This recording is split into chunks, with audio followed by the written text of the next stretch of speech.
Okay, guys, we are live and late. What's up, everyone? Late Wait. I'm not late. I'm usually early, and Yeah, Sparky, we were all be here. on time. Fashionably late. We were all here at least 40, at least 15 minutes before the hour. Sparky, you're the one who's late. Okay, riddle me this. I was here at 11. Alright, riddle me this. If everyone in the car driving to work is late at the same time because the driver didn't show up until about 30 minutes late, is everyone late? Nope. No, but we could place. Yeah, no, because we could place the blame on just the singular person in charge of driving. Yeah. Ron, you're so late. No. I'm late work with from an home. excuse. I I'm work late from with an home, so excuse. I can never be late. Yeah, no, I can't be late. I work from home. So there you go. I'm one of the bosses, so I'm not late. I mean, he is right. We got two people in chat so far. We got Carter Wright. Greetings, everyone. And Masquatch, Moni, Amigos, Amigos. I mean, he's Spectrums, alive and and well. I Commanders, mean, and Tandies. I thought Mansquatch was killed. No. Yes, everyone is late. The patient is dead. It doesn't matter. The doctor, nurse, and entomologist were all there at the same time. Don't defend him, man, Squatch. He know what he did. I can never be late. I work from home, Wow, man. English myths. I love it. Kind Good of analogy. good.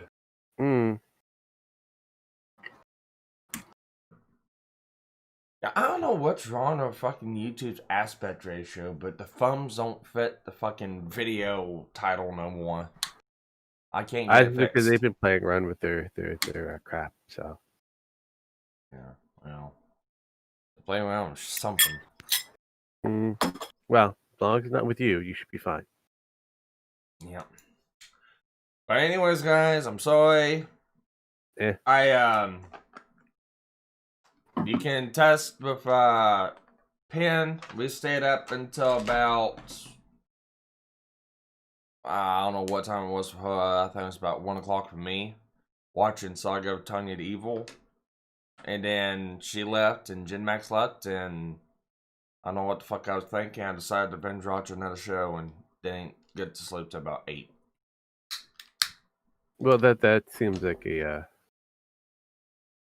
a very fascinating thing to do. Yeah, well, I found another show I liked, and it's like, let's go ahead and see what this one is. Mm-hmm. And I liked it. That's good. So as long as you liked it. Mm-hmm. So yeah, my fault. When I went to sleep, I set the alarm on my phone, and my phone has a bad charger port on it. Mm-hmm. And you've got to wriggle around and move and hit that connector just right for it to charge. And Okay. I believe I had it just right when I went to sleep, and it wasn't, so the phone died.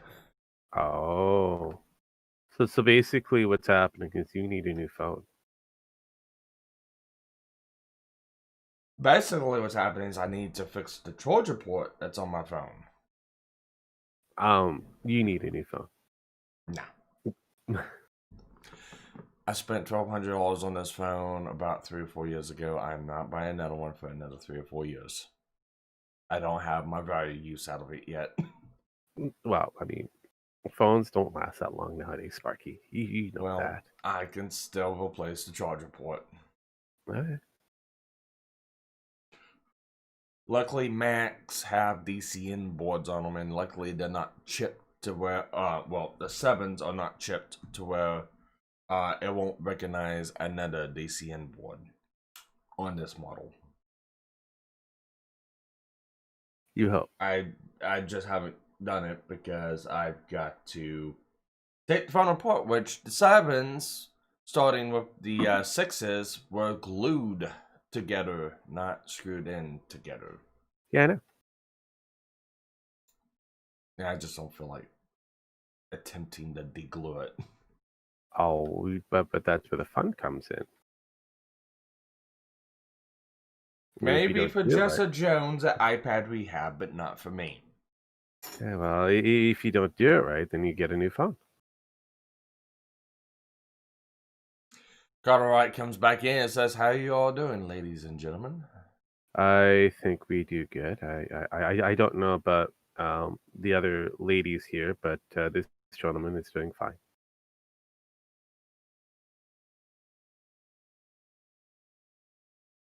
Okay. Well, I mean, I didn't see anybody, jump up and demand that they want to be classified as a gentleman. And Penn, she doesn't want to do that because she already knows she's a lady. So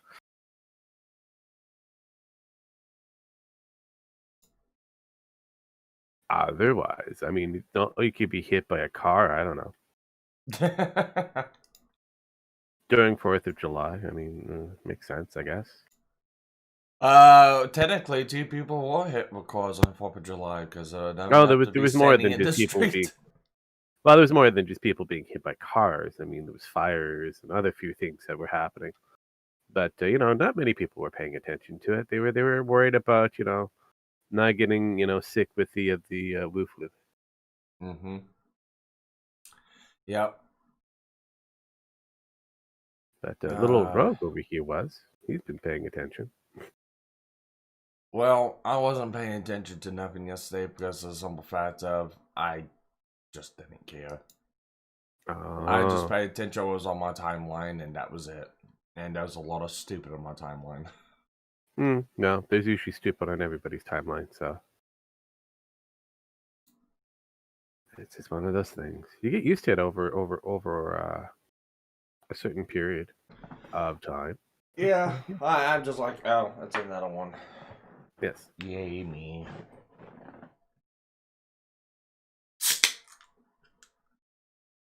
But, Yeah. Excuse me if I'm not that talkative. One, hey, I'm so tired, why would two, I have I'm so to trying to wake excuse up. you for not being talkative? You talked yourself out yesterday. I'm surprised you're doing a stream today. I said I was gonna do a stream today, so Well, we're here. yeah. Gen Max is clear, and we have to get used to it. Yeah. But Mascot says I'm not going to look at my timeline until Wednesday when my lockdown is over. And you hope that your lockdown is over on Wednesday. Yeah, you hope they might turn around and decide, nah, we just got pump band this full. Yeah, because there's a few states that opened up and said, you know what, it might be best if we close back down. Yep. I'm thinking it's talking about his Twitter lockdown. Oh, he's got a Twitter lockdown? Yeah, he's had a Twitter lockdown for a long time. He's one of the many people who found out that retard is not a good word to say online. Oh, yeah, no, that's been an ongoing issue that most have. Yeah, Jim Max got hit with the word fucktard, and Matt Scott's got hit with the word retard. Not surprised. Yeah. I mean, I could say I should be, but I'm not. Yeah, and it's like I tried to tell one account Friday that was blaming me for quote-unquote mass flagging them. Mm-hmm. God knows how long ago, I don't even remember the fucking count. And they kept wanting to use the word retard towards me. It's like, maybe it's your use of wordage. Yeah, no, you gotta be careful nowadays. Unfortunately, you have to be a really good wordsmith and come with creative wordplay. Yeah. Carter Wright says, I long for the day when the giant snake from Snap Pop becomes reality and bones across the globe. And then Mascrots comes back in with, if Twitter bans me, then God Scrotch will take Mascrotch's place. Should I test Pop-Tart? Pop-Tard. Pop goes a Pop-Tart. Yeah, pretty much. But no, we have to nowadays watch where our words are and how we're being used because of the factor that we have new Marxists that are in control. Well, you want to know something? It takes a lot of wit and being clever in order to wordsmith an insult that cannot be detected and cannot get you banned. Correct. Yeah. I have not been banned in the 3 to 4 years I've been on Twitter. I have not even had a warning yet. My main account that I normally use has not been taken down or been banned. So I had to learn my lesson. Yeah, it's not that hard to do, guys. Well, see, and my main account is a troll account, and it just shows up to do what it needs to do. And it's been a blessing for the longevity that but has been there. here's the thing, Sparks. My original account, I didn't make anything that was an insult.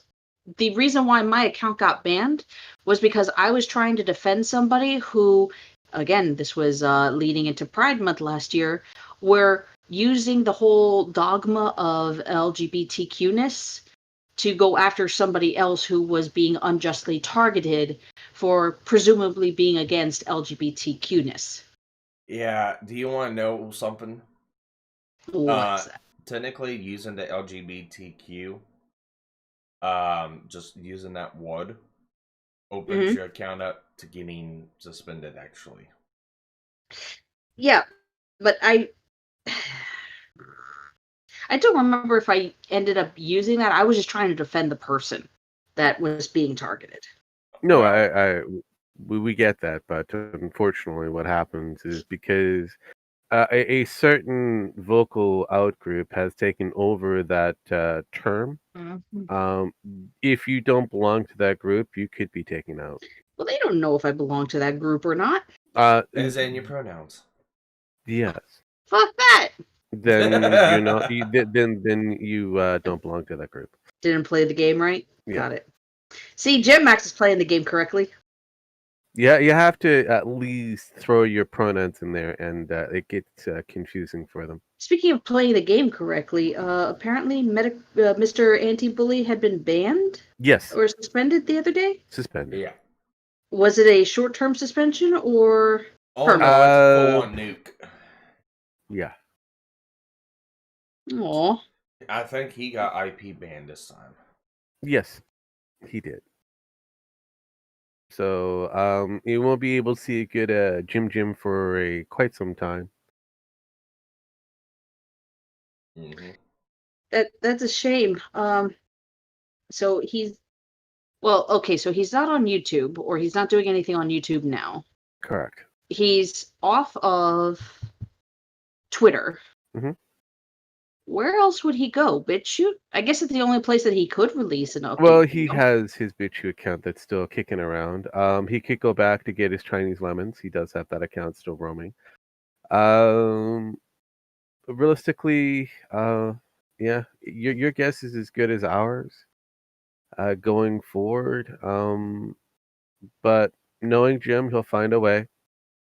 He'll probably just rename himself something else, and the Jim finds a way.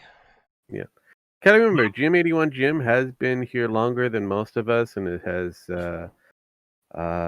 been very successful with avoiding the fuzz that is normally on his ass, and coming up with creative characters. Yeah.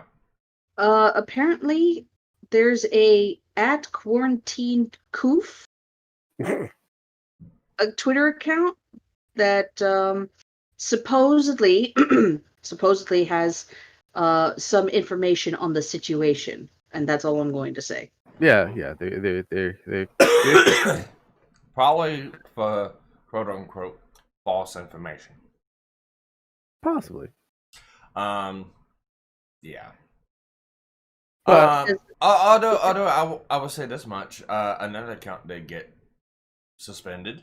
The official UK Twitter account got suspended on 4th of July of no for all days. Yeah, well, I mean, it makes sense. The irony. The irony. The irony. Mm-hmm. Yep.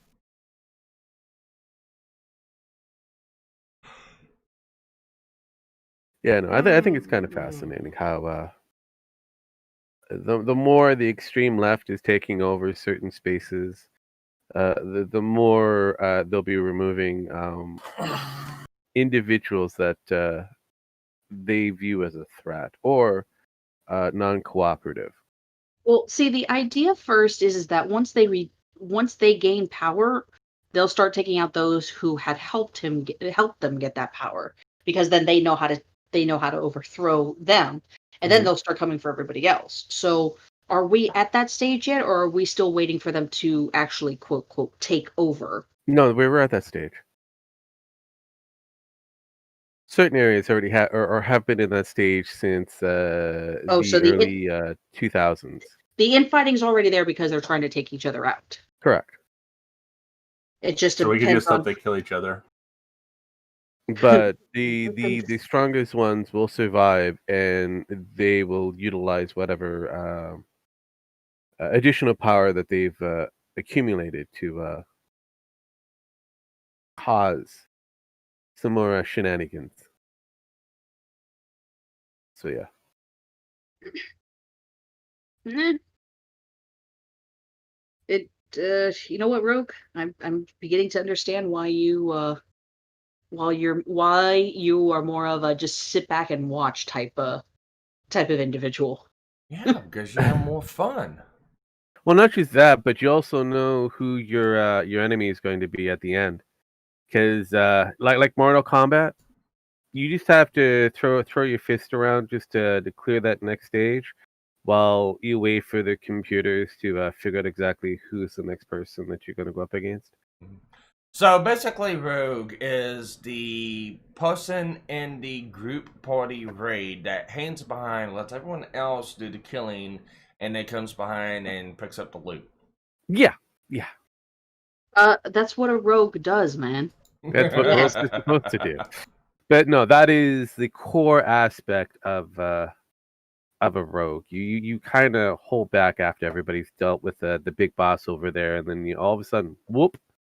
You're the one that takes care of the traps. You're the one that carries the loot, and from time to time might smuggle a coin or two or that precious jewel from the big pile. Something that nobody is going to technically notice is missing, but stuffs your pockets a little bit. Of course. And then let the big guys, the healers, the tanks, the damage dealers do all the work. Yeah.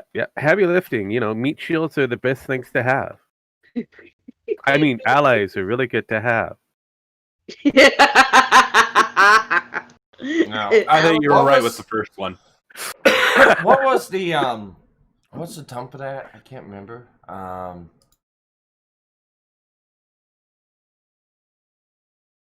Either way, it's a creative strategy. He says. He's not wrong, though. And unfortunately, the reason why the identity of Rogue has been long living and long surviving and different levels of the apocalypse that we faced, is the factor that this Rogue keeps on the low end of things so that he can lay out the trap that needs to be laid out. And once the cocky individual thinks that they've got the one up on that particular Rogue, they fall for the trap card. Yeah. See, Rogue comes in, sprinkles a couple insults, but also drops a couple cookies along the way. Of course. Yeah. No, he doesn't drop them. He lays out the fucking tin for you. Like, hey, here's a good pile of cookies. Have fun. Yeah. he does the whole was it the cap mine thing? Yeah. He takes the Voltet lunchbox, he puts it in with all sorts of loot, like caps and stuff like that, and he rigs it to blow whenever you open it up. Mm-hmm. Well, no, I usually make sure that it's obvious so that the people work on that one aspect of it, not realizing that the loot itself is dangerous. See, Maddie's been playing 19 Experimental, so her first major comment about it is like, so you reduce the amount of food that are in like the sky drops, the hidden chests, and all of that, but you increase the level of hunger. It's like, what the fuck? It's like, well, you gotta make survival difficult. The whole point is that maybe you should be making a farm, gathering your resources, cooking. Yeah. Cooking helps supplements the cans that you find. Maybe they just thought, the developers thought, maybe people are stashing too much on the cans. Well, the fact is that people are worried about the actual drops more often, and that's the biggest thing. And taking away from the other aspect that they have, which is the farming aspect. Now, the farming aspect can be very OP by itself because the growth that they have for food is insane, as It's well as fast. you can make your fucking canned food using it. Yeah. At the same time, yeah. No. The you would at least think, because when I had my little farm going on our server, a 24-hour in-game cycle, which approximately an hour, 2 hours, however long it took, the food would already be grown, and then just pluck it and wait another 24 hours in game. I can see maybe making it on a 48-hour timer in game. Would be nice, but I'm not telling the devs to fix their broken game. But No, I'm not saying that either, because that's another way that you can up the scarcity level. But I really think that should be something that's controlled, just like if you could control how long each day-night cycle is and how often the blood moons come, you should be able to also control the amount of mobs, which people already do, and the type of loot. Time out. Huh? Have they got the mechanic for how long you can have the day for, how short you can have the day for? Have they polished that mechanic yet? No. It's still in alpha. No. Okay. They still haven't fixed the water mechanic yet. So yeah. So I mean, you really expect them to add in another mechanic like that? I'm just saying. No. But again, I agree with Pan on having additional mechanics that might actually help. But I agree with Sparkles. No, I acknowledge Sparky's point. But his point and my point are two completely different points. I know what he's getting at. Points. Let's have another mechanic when they don't even know how to utilize the mechanic to begin with. No, you just don't know how to play right. Apparently not. No. Yes, I don't know how to play right when we fuck with the time mechanics and the fucking sun goes across a fucking map like a fucking pinball ball. Yeah, no, that was fun. That was hilarious. That was hilarious. That's me not knowing how to play the game. I'm so sorry. Yeah, that was that moment when I saw the sun kind of go whoop. I was like, wait, is that supposed to do that? And then I don't know. Let's do it again. I'm like going, all I did was adjust one number. Did I get it back? If I put it back to the same number sequence, no, apparently not. Okay. That was the day Forrest Gump decided to jump in and play 7 Days to Die. Yeah, pretty much. But instead of playing the game to kill zombies, he played the game to play. Wow, it was. As well as the zombies are still broken in some aspects. Yes, I like the fact that they gave new graphics to the zombies. Yes, I like the fact that they implemented some new weapons, which is nice. But they should have really focused on what they had in the game already to kind of rework, like the water aspect. It's still a block, and if you take that block out, it doesn't flow properly. It's just a missing block in amongst the rest of the water that's there. Yeah, at least with Minecraft, it at least, flows. At least it has a spread mechanic that they throw in. Yeah. To make it look like it flows. But even then, you're still sitting there going, okay, you have a pool, and then you have the water source block here. You'd think that all the water would just kind of level out. No. No. No. Asking for too much, obviously. Obviously. Yeah, I've been watching Ishtar Revelations, Igor Studios, and KG play 7 Days to Die. Ishtar finally was able to get the game to walk properly. Ishtar of all people. Okay, Ishtar I know doesn't have a problem. If Ishtar is playing it, Oh no, wait! Ishtar was playing it. She joined us that one time. Yeah, she did, and Yeah. she had issues with having the server killer.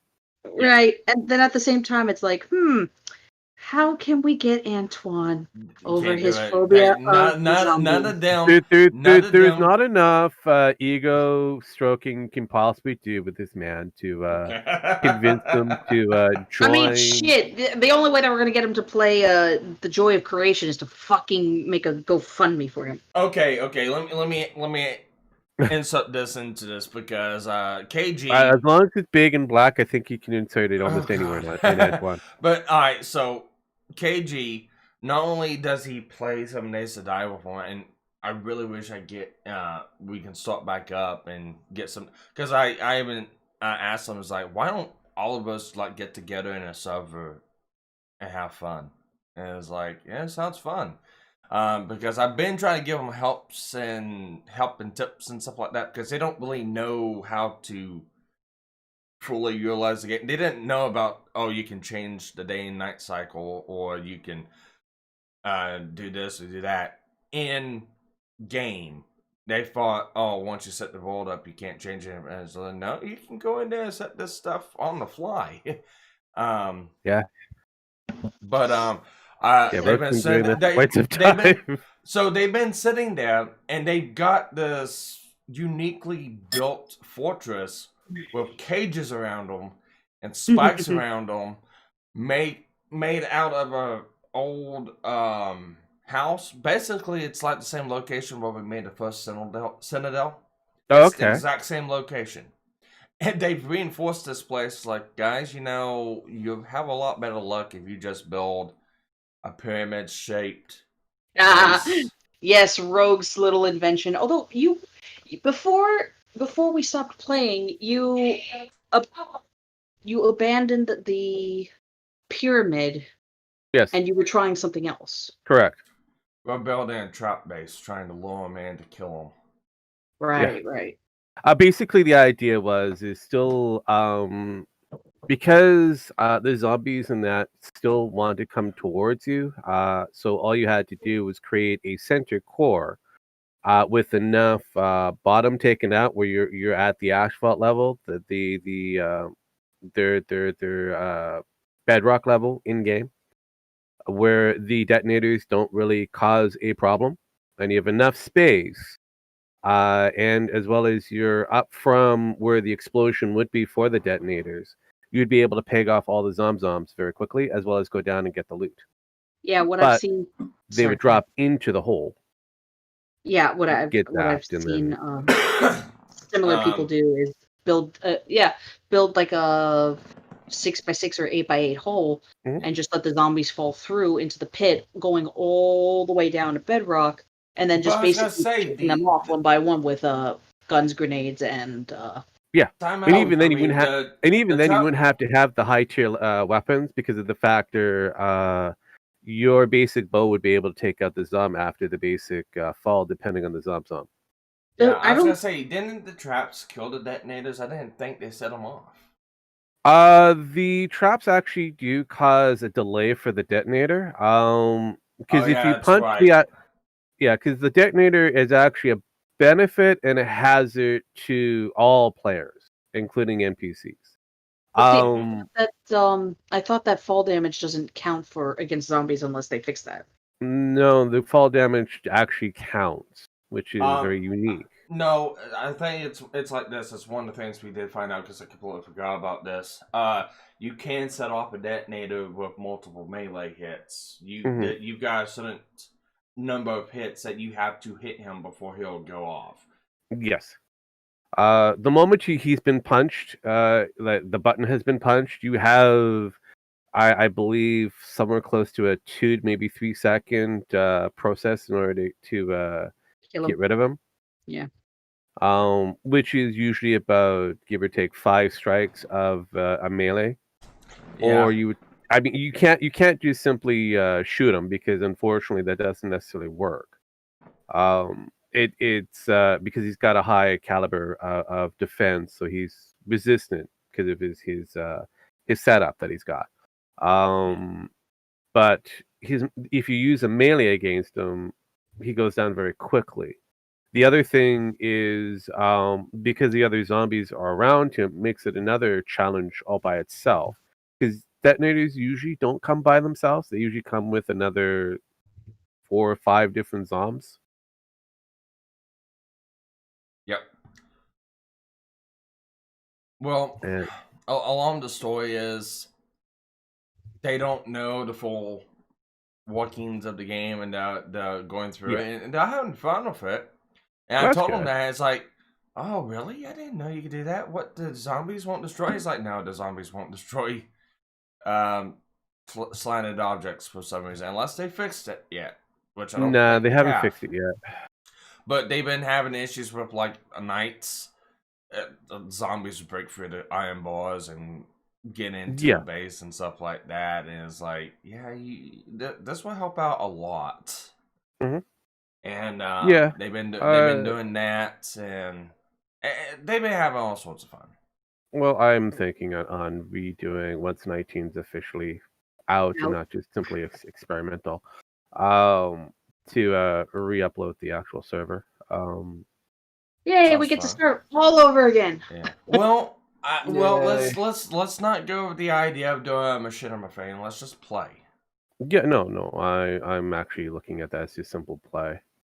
But yeah, no, the server itself, as well as I'm thinking on something a little different for the gameplay itself would be what is it? Something similar to finding what is it? What are the dumb game where you get a house and you have to rebuild it? The house flipper. Thank you, flipper. So yeah. Something on that basis, flipping a house within the world of 7 days. No, no. What you're talking about is a pimp my house kind of thing. Kinda, yes. Mm-hmm. Jesus Christ! But I got see how long, points. And then see how long that house will survive. Oh God! Before we had to head out of Dodge to find a new house to pimp. Yeah. Yeah, I was telling them some of our exploits with Rogue and setting the nightmare setting on the game, and then setting the spawning in zombies and stuff like that, because they were freaking out over like 9 zombies. It wasn't even on Jesus Christ! It wasn't even on a 7. It was even on a blood moon. It was like on a random night. They were spreading stuff like that. They were having a hard time about 9 or 10 zombies. It's like, guys, I'm used to going out in the middle of the night and doing raids on places. It's like, middle of the night? Are you fucking nuts? It's like, well, when you got Rogue over a fucking Discord, and he will drop in about 20 fucking zombies in the bottom floor of a fucking 2 or 3 story house. Yeah. When you're doing raids in the daytime, and they're all fucking feral zombies. You get used to how the zombies act, and by the time it comes back around, the vanilla game, it's just not that frightening no more. I remember when we started doing on Blood, because it was getting so bad, we were just like, fuck it. On Blood Moons, we were starting exploring places. We were doing explorations on Blood Moons. Oh, remember we would have it ready where we knew that our bases weren't adequate enough, and here comes the Blood Moon. It's like, okay, just make sure that you have your 4x4 on your motorcycle on you ready. Oh, there, yep. 10 seconds in and they've already destroyed the base. Well, okay. And then get on in the middle of the Blood Moon, just like, okay, let's see how far I can run. Drop the bike or drop the 4x4, get in, and then drive. Oh, remember that night, Rogue, where we sat there and we just were basically playing Ring Around the Rosie, running over the zombies? Yes, I do. I remember that. We were doing that. That was fun. It was like, hey, Ben, we can just run away. And you're like, what? Yeah, let's just run away. I was doing it on a bicycle. Yes. I was doing it on a bicycle. She was on her motorcycle. It's like, how are you getting away from them? They're slow.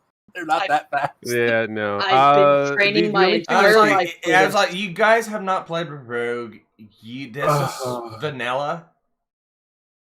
I try to see the weird thing about me with survival games is like I like to give people the ability to learn on a curve very quickly, because The game Burn on the a game- curve? Yes, on a curve. Well, I remember every time I hit level 200, Rogue gets bored and says, "Okay, we're gonna reset the server." Yeah. You're level 200. What the fuck? Rogue, was like, how did you get this high level? I was like, because all I do is play. Yeah, because all you do is throw shit at us. Yes. Yeah, I mean, what the hell am I Well, supposed not to just do? that, but I was like, oh well, you moved up that level. Great, cool. Now I can move you up to another level. Well, here was now the you thing. can be on my part of difficulties, people. Here was the funny thing. You said that base that I built would never work, and it would always survive because with all the traps. All right, It yeah, would- no, time out. No, the reason why I thought it would not work is because of the detonators. The detonators themselves don't care about the traps. Yeah, but No, they don't. Don't walk through the them. detonators die before they explode, so it works. Yeah, no, and that's where I was confused and curious, going, well, that's interesting. I kept on trying to tell you this would work, and you just were like, "No, it won't work." As Yeah. it did, and I would just Really, replace realistically, the it shouldn't work. That's the Well, it problem. The mechanics of the game, the way how it's designed, it should have not have worked. But Time out. Game's I want broken, to ask yeah. Pin something. I want to ask Pin Okay. something real quick. Pin, Go. Mhm. 7 Days to Die, Rogue being the overlord god that he was in the game, Uh-huh. and us playing the best game, going through everything he threw for us. Doesn't that seem like a little bit like Tanya training the soldiers in Oh, Saga of Return of the Evil? Yes. Yes. And I can see Rogue the entire time with that sinister grin on his face, like, especially that first episode when Tanya sent those two officers to the pillbox, and then the other girl's like, wait, you didn't know that was going to happen, right? And then Tanya's like, well, it's a stationary target, so chances were it would have happened eventually.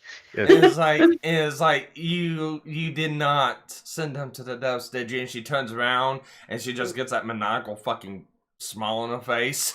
Yep, no, that is a rogue. That is a No. rogue. It's just her first speech is, guys, this is a test. It seems like that the artillery department has some empty shells to get rid of. You have 36 hours to go through and survive this. It's ought to be fun. And There might be some live ammunition mixed up in there by accident. after Yeah. it was already started, and Vaganachov, the other female, as soon as Tanya said that, you just see her run and pick up the shovel and just start fucking digging up the doors like she knows what's coming. And everyone else. You realize now I'm her. I'm the one that started digging the pit before Tanya was even finished. So Rogue is Tanya, and I'm the other female officer. And the rest of y'all the recruits.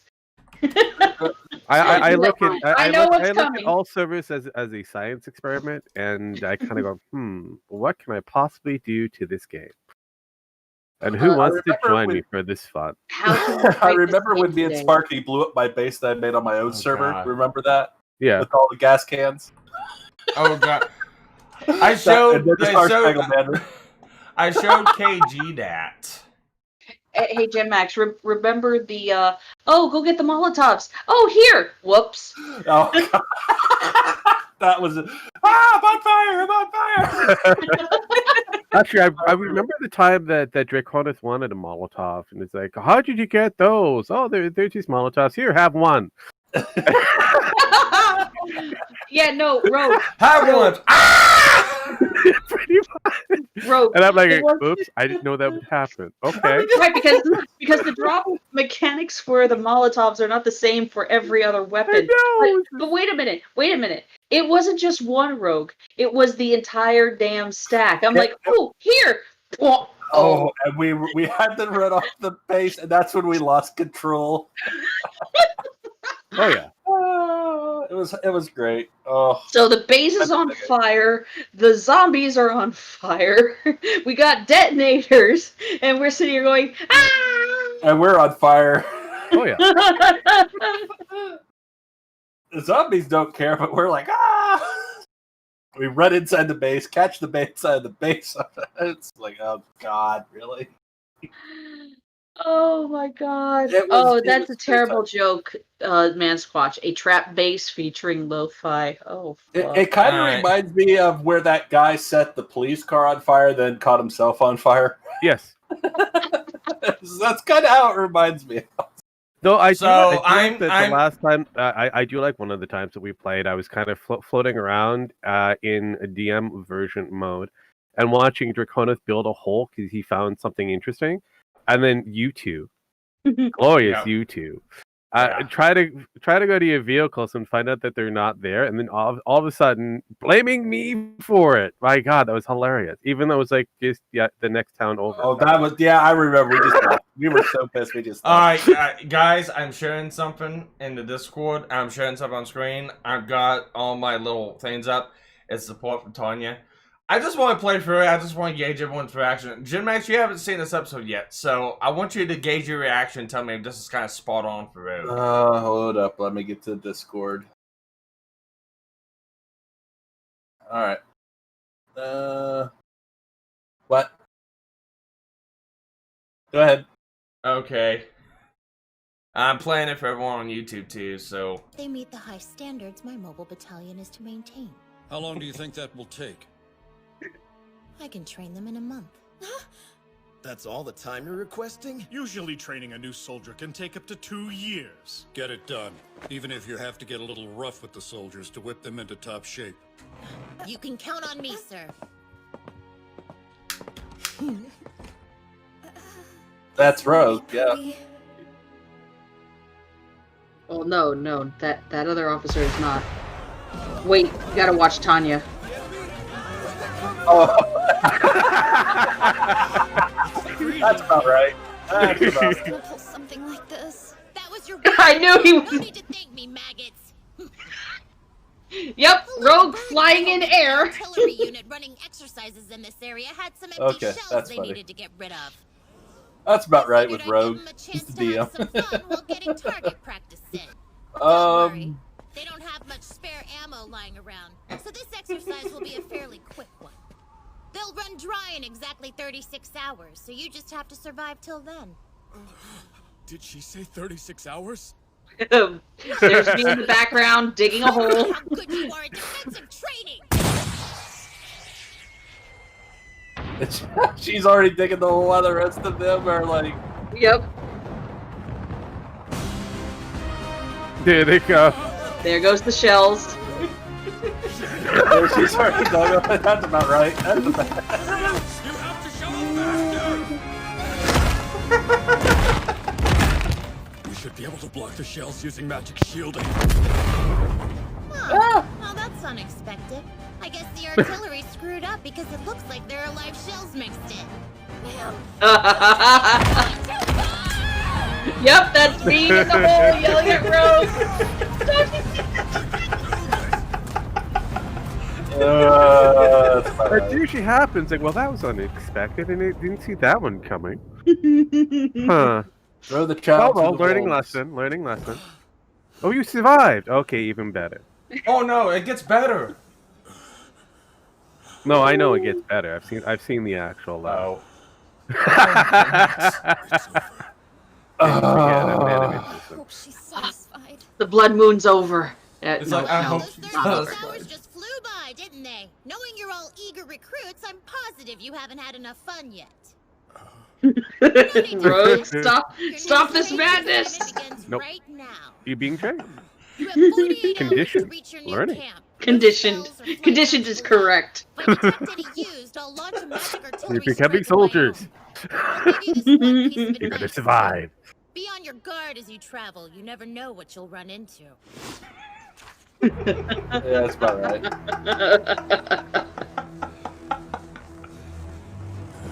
It's a bomber! Everybody get down! Yeah, it's when you think it's Just safe, talking- it's not safe. Just talking about 7 Days to Die and then watching this yesterday with Pan, it just clicked. It's like, oh my god, Rogue's Tanya. Yeah, that's about right. Take a look. Well, I mean, you guys actually have gotten through the game very quickly without having to, you know, Pretty far off course die so far. randomly in weird little spots at base level. At base level, yeah. You kind of go, yeah, I know how to deal with this zom. Too dangerous. Oh, that was Maybe she easy. just Oh, trying okay. to scare us is all. Possibly. Let me crank up the difficulty for you. I remember I kept on breaking into Rogue when he wasn't logged on. I would break into his area, and he would have extra like super items, and I had to keep on grabbing. Of course, I knew it was there. Yeah. I knew eventually somebody would want to get into it. Yeah. Did I stop you? No, but you were on there. I did, you know, eventually go around and pick it, and I go, you know what? I don't think you need this right now. No, you thought you took it, but I would have extras.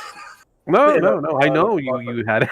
The problem is And the then knowing Rogue factor. would figure out how to get into the radiated areas in case Gem Max wanted to go and get the stuff. And then Gem Max would complain, Pen, I'm stuck in the radiated area.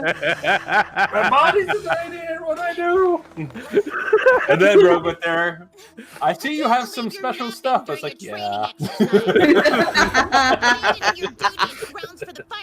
Yeah, I mean, maybe we'll teach you a little thing. Yeah. Come on! It was fun. It was fun while it lasted. Actually, I'm still trying to find that one server spot that they had that had the castles. That was awesome. There were like two of them that were stuck in the radiated zone for some reason. I'm going, oh, I can set up a base here. She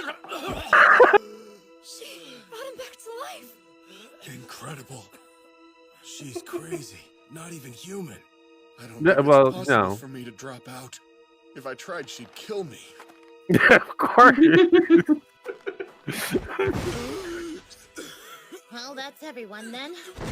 This may have been unexpected, but it revealed much about your abilities. At this point, you'll never. Problem there. Yeah. You've already actually played a lot, so. Well, I've got the filter on, so it should be good. But no, yeah, no, that's going to be my new saying now. Playing 7 days for Rogue is like being one of Tanya's recruits. Yeah, but again, you learned a lot, didn't you? In a very short period of time. Carter Wright. The name of the anime is called Saga of Tanya the Evil. I'll actually link in the description the place I actually go to watch this. So if you want to watch it, go right ahead. I will let you know right now. It is a 12-part anime that's in dub. There is a movie out that continues it, but it is in sub. And if you want to watch it, it's called Yoko Senki. You can find it in the same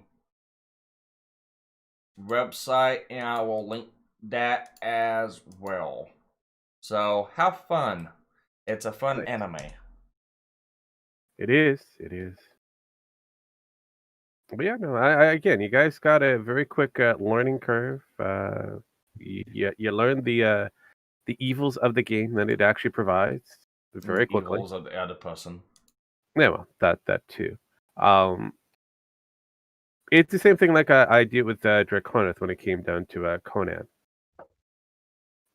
Exiles. That's another one. I love the factor that I get behind the scenes and then I'm able to readjust a look of a base while he's passed out. His character is not there, but it's in sleep mode, and I'm rebuilding the base around him. or I would actually have because I've decided to relocate the base someplace else. I'm like, well, I can't get rid of him. Can't move him. So then I build something structurally around him to kind of protect him. The more creative one is when he's up in the air, and I have to come up with a way for him to remain to be up, suspended in air, because I'm like, okay, let's see here. Game thinks he's still there, and he's not coming down, but the moment he logs in, he's going to fall. So how do I make this? Yeah. Hal, I remember Nino decided to join that game for a brief moment. Yeah, but no, it just if the flashbacks of 7 Days to Die and Tony Evils as well, because with her just hovering there mid-air, Doing all this shit is, God, that's so rogue. Very roguelike, right?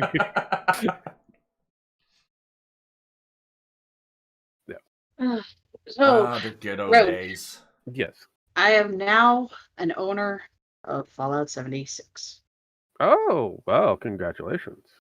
So I probably within this week, maybe we'll do it for Wednesday. All right. Instead of, well, I guess we could. Memecraft, yeah. We could do a little bit of Memecraft. We could do a little bit of 76. We could do both, or we'll figure it out. Anyways, Yeah, no, I've been kind of going back and forth on 76. Since they've added in the new I just used up all my now that they added in the new tasks and that to have completed within especially the weekly and daily tasks for you to play on their little board game that they have. It does promote more people to actually keep playing the game for the most part to get the free weekly or the frequency of how quickly you can complete the task for both your daily and weekly. The ability for I guess it's daily almost you can get the extra loots that they have. Which is interesting so far. The score that they have rank wise goes up to 100, and you have to get about 1,000 points to get to the next rank. And realistically, you can get 1, 2, 3, 4. You can get 2 rankings if you complete an entire thing as a group, which is what they're trying to promote, more of a group play. On the dailies, and you can have up to 8 rankings done for a weekly. So a total of at least 10 ranks per run for the entire week. I just bought it.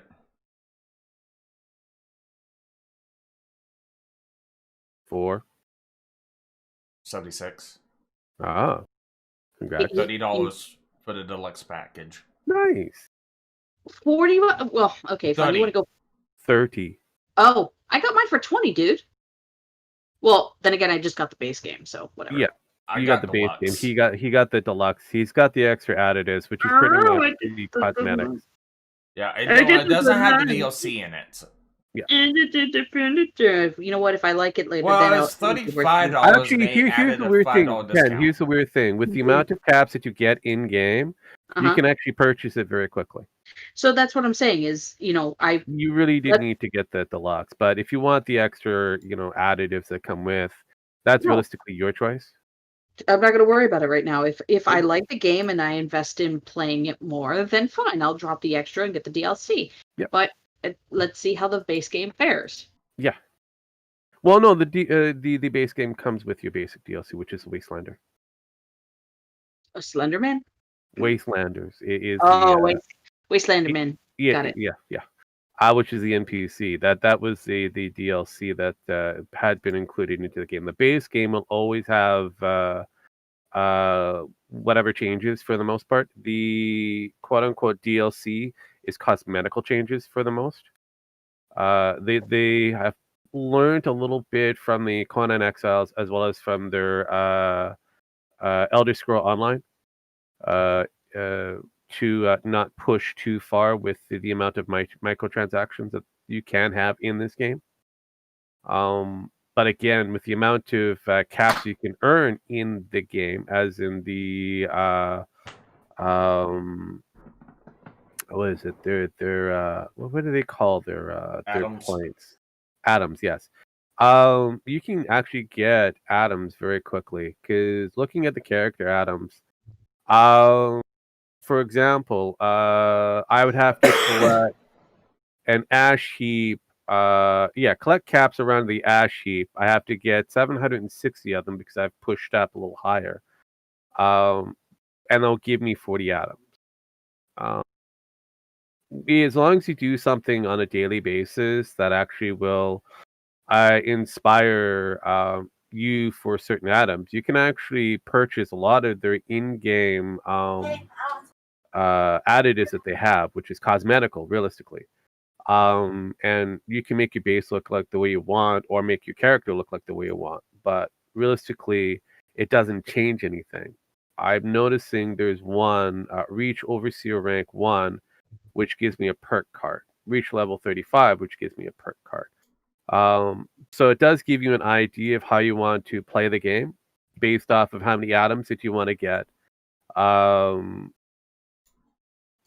Or what style of play that you're going for. If you're just going for a basic survivalistic style, then it has a different set of criteria for what you could do in order to get what you need.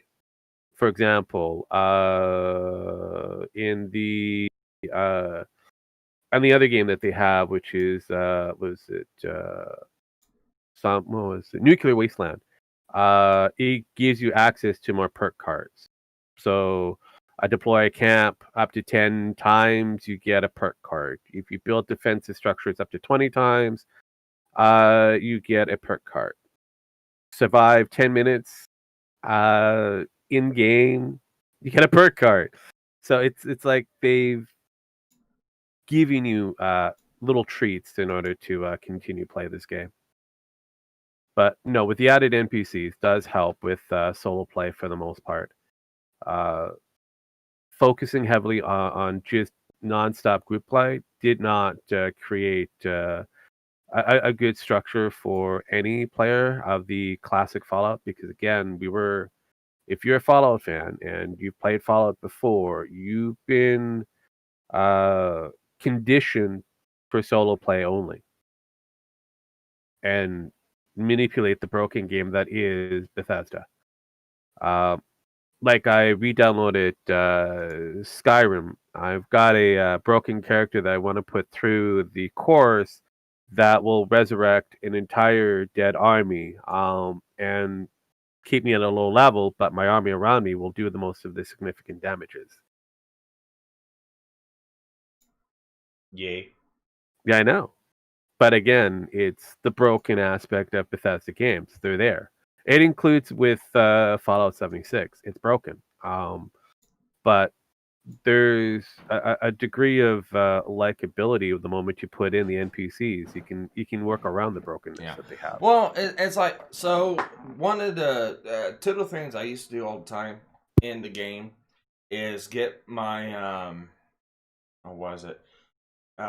get my alchemy and my crafting abilities up, and I would craft armor, high ranking armor, and then on that armor put in buffs like reduce damage and stuff like that, and you do it to each piece of armor, and you do certain ones, and you'll take almost, depending on how you do it, you can take almost no magic damage, almost no physical damage, or a little of both. Yeah. But I would do stuff to like increase my my magic ability for like fire casting and stuff like that. And there's one specific fire spell you get that's real fucking powerful. And what I would do is afterwards I'd go and find Shadowmere. Yep. The horse. Yeah. And Shadowmere is actually real interesting in the game because the horse cannot die. Yes. And it will not attack you when you attack it. So one of the best things you can do is set the horse up and just lob constant fireballs. And with the buffs on the armor, your mana won't go down, so you can constantly throw fire spells at it. And it's a good way to rank up a caster ability. And once you set it to legendary, you can set 2 of them to legendary, and then you can reclaim those points. And when you reclaim them, you reclaim all the points in it. So you can go through and just hit every stat as legendary. Or you can continue doing it, and once you get that stat back to legendary, reclaim points, put something else, get that stat to legendary again, reclaim points, put in something else. The game's broken. Oh yeah, I know. You can do. The Ritual Stone is the best one for the broken mechanics, because you can resurrect all dead creatures and entities around you up to about level 75. And it says within 1 day within game. Well, because of the time mechanics, you can have it pretty much done very quickly. and you can kill all the NPCs and have them resurrect, and they'll be part of your massive army. Well, now on top of that, if you get the specialized crown, the Atheris, or crown of Atheris, or whatever it's called, you can bind the ritual stone to the crown. And then all you have to do is flip from using the crown to an average piece of armor, like a headgear, and it go back and forth. And headrest. And you can basically what it does is just re-energizes the ritual stone that's bounded to that crown, and you can use it multiple times. Yep. And two of my other favorite things I like to do, go through, and it's real hard finding the materials, but once you find them. Once you find this one, you don't have to worry about it, and it has to do with a Daedric heart, and you get the ability that you can put on a weapon. When you use the weapon, I think it summons a Daedric deity. Yes, it does. And what you do is you'll go and buy up as much ebony as you can, and you'll make a shit ton of flawless ebony daggers. Then you put that ability onto a dagger along with something else. You turn around, you sell those daggers, get an obscene amount of money, and then another thing you can do is the transmutation spell. Buy up all the iron you can, transmute the iron into silver, transmute that silver into gold, refine the gold, and you can either make jewelry or just sell the gold as is, sell it, buy more iron, and rinse and repeat. Transmute back to silver and then gold and sell it, because I think the gain on gold is a lot higher than what it is to actually purchase iron. Yes. Or even just finding and mining iron elsewhere. Yeah, the iron itself is a more useful commodity than. Well, I'm talking about in trying to get up money collection. No, that's what I mean. The iron itself in game is more useful to the NPCs, so they'll have more value to it. It's weird. I mean, yeah, our value for our damage is with ebony and whatnot, but the NPCs don't really care unless they're within your group. They're more focused on the iron aspects. So, yeah, the game is broken. Love Bethesda games, they're broken. So many ways you break it. But that was one of the things I like most about the game. It's not just the gameplay aspect of it or the story and stuff like that. It's the stuff that you can actually do within the game. There's a lot. Oh yeah, no, that's what it is. I mean, I like the fact that modders go out of the way try to fix some of the broken mechanics, and I'm like, oh, there's a reason why that broken mechanic is there. Just leave it. Don't complain. Just accept it for what it is. Yes. And you'll be able to make this awesome character without having to get one of those cheat mods. I mean, why do you need a cheat mod when you can make a broken character? Yeah. Oh no, I remember when I first started playing the game. And I never played the game before. This was back, it was like a year or two after it came out. I never watched anything on YouTube about anything like that. I got handed the game by friends like, hey, give this game a try and tell me if you like it. Okay. Going through and playing the game. It seems like pretty cool. And going through and adventuring around. And I'm probably level 2, level 3 right now. Going around. What is this? Oh, this is an elephant graveyard. That's cool. What's that? Oh, a giant. I'm going to try to kill it. Go up to it. One swing. I'm up in the air. I'm like, what the fuck just happened? Yeah, pretty much. Oh, that's the other thing. You can actually, if by chance you're able to kill the giants and use the ritual stone, you've got a giant army. Like I said, it's like I want to make the broken character. Can you do it with dragons? Yeah, apparently you can. If by chance the dragon does not disintegrate, yes. Oh, there is one particular dragon in game. From the their spiritual world that they have. That can be. He's a necromancing dragon. He's summonable, as well as he summons other creatures. Isn't that the dragon you find in the Dwarven ruins? Yes. The bone dragon. Because it's well, you have the vampire queen or not queen, the princess vampire thing that you have with her. I forget her name. Selena. When you have Selena, it gets a little weird because she's got a subquest that puts you into the spiritual world, and in order to rescue her mom.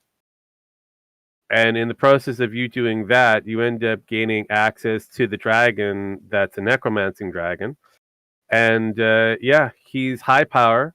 Not only will he attack other dragons, but he will summon other, dead things. Damn. Yep. So I can just see Rogue right now. He will have. He'll go through and be playing the game of Skyrim. He's gone for a bit, and you see him come over the fucking hill with like the army from Lord of the Rings. yeah. Go, my minions. Yeah, no. Rogue. No, I want to play the broken character on throughout when I get a chance to. God, it's gonna be interesting. Luckily, Skyrim isn't a multiplayer game. Yeah. Yet. Yeah, well, Well, technically there is a mod for it that can make it multiplayer, and the online already is a multiplayer game. But I like the factor that hey, we're waiting for the next space game they're going to be coming out with, and how broken will that be? Think about that. Games. God love Bethesda. Rogue and broken games. Hey, Bethesda brings me the best kind of games that money can buy. I will say I do. I mean, they made some good games. There's a lot of flaws to them. I'll admit that, yes. But you know what? I liked Fallout 3. I liked Fallout 4. Haven't played 76. I can't give New Vegas credit for Bethesda because that's Obsidian. Yep. I liked Skyrim. Skyrim's one of my favorite games of all time. And I like it basically just because. Just expect Skyrim to show up on the the next future generation of consoles. Oh yeah. with enhanced graphics. Well, there's a mod right now. I actually am really interested in looking at. It's not done, but it's been in the making for like 9 years, and it's including all the realms within the Skyrim engine. Yeah, no, I've been looking at that as well. They've got a good fucking majority of it done. Yeah. They're still wanting to add more realms. I guess it's taken over the mod community for Skyrim. Most of the main mod developers have dropped what they're doing and jumped onto this project to make this. Yeah, no, because it's an ambitious project, and all of them want to have all of the Elder Scrolls. So I got stuck on something here. They want to see all of Elder Scroll available for the whatever the the engine that Skyrim is using. The Skyrim, I think it's the Frozen or I forget what they called it, but that engine with the updated look, overall graphics speaking, would actually do very well. I'm surprised Bethesda didn't remake all of their games using that engine. Could you just imagine doing the very first Elder Scroll game, which was their fighter-based game that they had, using their engine? What was that? I can't remember. It was it was Elder Scrolls. I'd Google it, but I'm in the middle of wasn't that the first game for Elder Scrolls, or? Yeah, because you have to you're in like a gladiator type environment. It wasn't Morrowind, was it? No, Morrowind comes later. That was Elder Scroll 3. Actually, no, sorry, 4. That was the fourth one. That's where you get more in the I guess the elfish lands in that of high elves in that. But no, I'm not a Arena. aficionado for all of them. Yeah, it was Arena. Arena, yeah, thank you. That's what I said. It was I couldn't remember the actual title, but I knew it was like Coliseum type thing. Like, yeah, it's kind of like almost like a Roman Coliseum aspect, and Yeah, that was the first game back in 1994. yeah, which was good. It was just certain aspects. Okay, I've claimed this as my own. There were certain aspects that they could have worked on. Graphics back then was all right for the system overall. But could you just imagine some of their older games all being played under the their Skyrim engine that they have for their current lineup of games?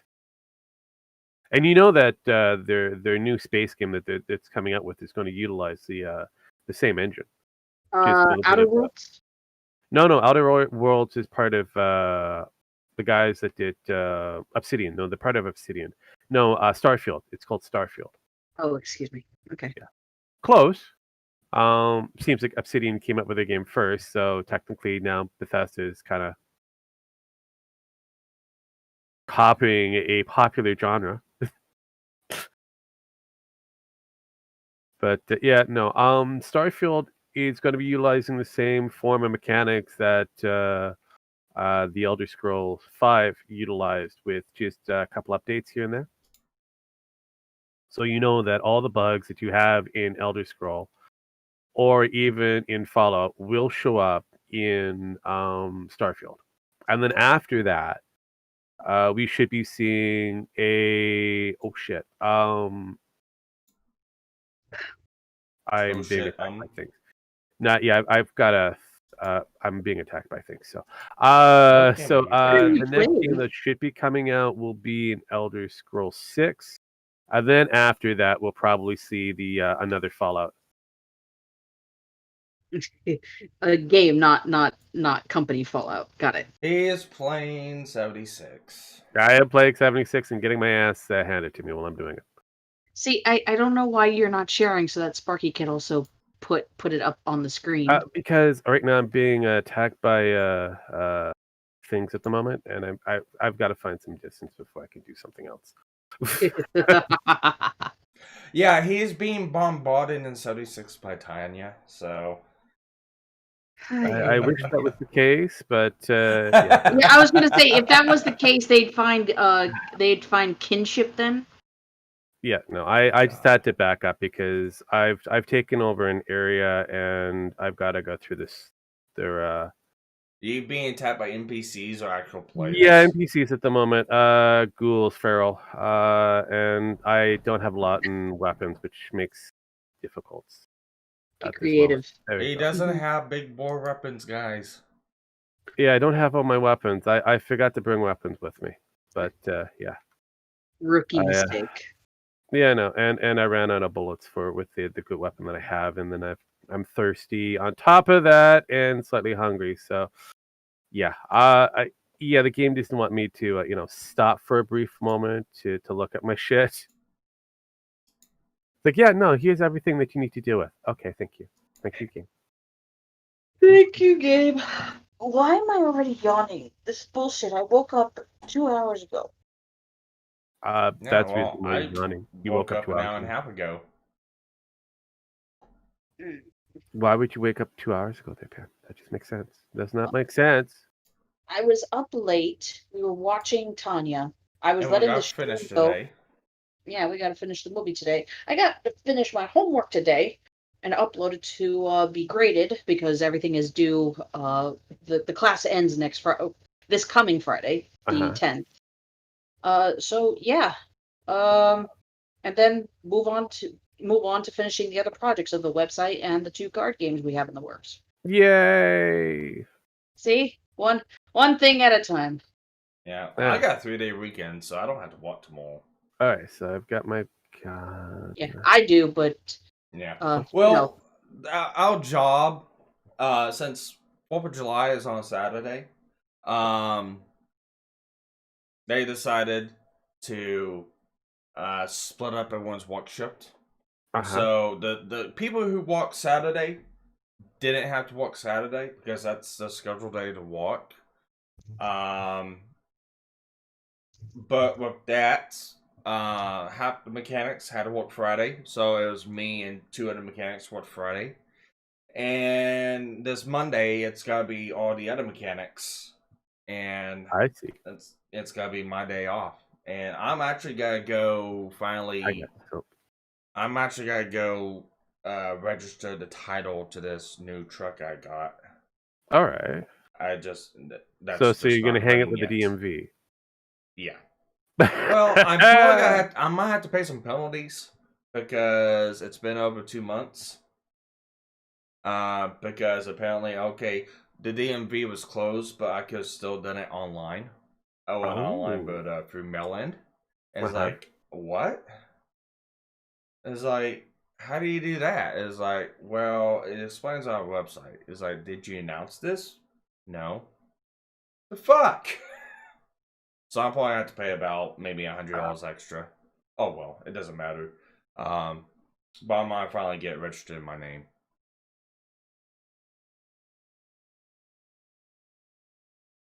And everyone muted. I did not mute it. I'm here. I know you didn't. I'm talking about Penn. I mean, Penn's always likes to mute herself because, cats and other things. And then Jim likes to mute himself because of wife and other things. Well, he's got to play with the wife's foot every now and then, so. A wolf feet, needs to be satisfied in order for you to be happy, apparently. Yeah.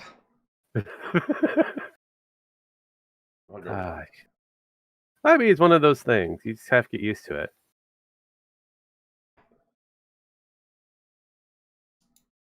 One of these things is not. I mean, these are the things you get to look forward to in case of. Hand demanding foot massage. Otherwise, you get yelled at. Foot scratchies. Yes. But yeah, no. So I'm glad you guys are in. I have a server already for us. Quickly ready to go. Yeah. Well, I still have to have. Well, I know you need time. I still gotta get room on my computer. No, I know. To me, you gotta have time to get you everything. Well, look, it's almost like 50 gigabytes of storage that you need to put in. It's one thing I never understand with Bethesda games for the most part. Yeah, they're interesting, they're broken, but they require a lot of space. They do. They require a pretty decent amount of space.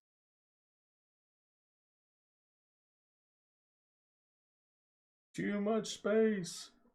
Yeah, and if you don't have a lot of space to devote, it becomes a problem.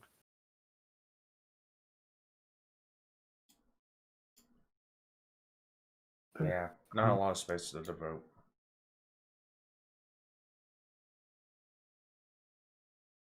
See if I have no shells. That's always a good thing.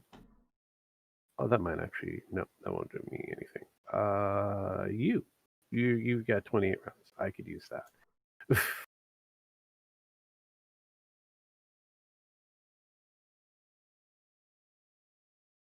All right.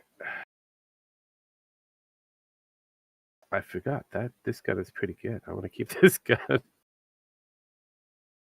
It's a revolver. All right, I just got one more. What happened, game? Oh, okay, good. Oh, goody. Game crashed. The game crashed. Yeah. Another thing that happens with Bethesda-based games. They tend to crash. Oh boy. I'm used to it. I'm not surprised by it. You think I should Not be? surprised. One would think I'd be, but I'm not. So I'm like, normal. I'll go back into it in a moment. But yeah, I will have to say that overall, with the amount of games that I've put in, I've brought back 7 Days to Die into my roster. I have 76. Plus, I've got a few others that I've been playing off and on. I'll also put back Elder Scrolls into my roster. I played a bit of Raft. That's an interesting base game. I've got the Shop Titans that I'm going to have to play through later. I've got Mad Max, which is another game I wanted to play. Cool. Build cars and shit like that. And I've got the the Legend of Heroes Trails of the Cold Steel. It's a demo that I've downloaded, whether I'm interested in purchasing it or not. That's something I like going forward, is the demo aspects of games. Mm-hmm. I'm glad that they brought that back. The demos, huh? Yes. Well, because of the fact that I remember a couple of the demos I used to play all the time. Like back when I was a kid, that's why you get those demo discs all the fucking time when you buy like computer programs and stuff like that. Yeah. And I used to play them all the time. Like those when my mom first bought a computer and bought these programs for me, we had demo discs for like it was like I can't remember what year it was. I want to say it was like 1997, 1998 golf. I played the fuck out of that. There was a demo disc for Jurassic Park Chaos Effects. Yep. Yeah, it was Chaos Effects. And it was like a Command and Conquer game. Uh-huh. And I actually recently went to go look that up. And I was astonished to remember how fucking cheesy it looked. And it's like, oh, I thought this was a little bit better. I thought I remembered it a little bit better. I guess I didn't. And one of my other ones was Tomb Raider 3, I think. But I I remember when you saw out, you were like in a cave with a tiger and stuff like Yeah. that. And you had to get out of the fucking cave, and I could never get out of the fucking cave. And it's like, I'm gonna make it a point to get out of this fucking cave, and I finally did. let's see. It took 2 years. I was a kid. No, but still, you had a goal. It took you a while to figure it out, and though it might have frustrated you, it still inspired you to keep playing the game. Yeah. Get good. But It was no, cheap realistically, entertainment. I know. But no, realistically, I like the fact that there's certain demo games out there that give the player an opportunity to see exactly what the method is supposed to be. It may not be the entire end game project, because again, demos usually represent one A core fraction. idea, and that's basically what we're going for. We're trying to sell you on the idea before we get further into the game mechanics. Yeah. Oh, no, Wesley's talking to you. Oh, Wesley. Yeah.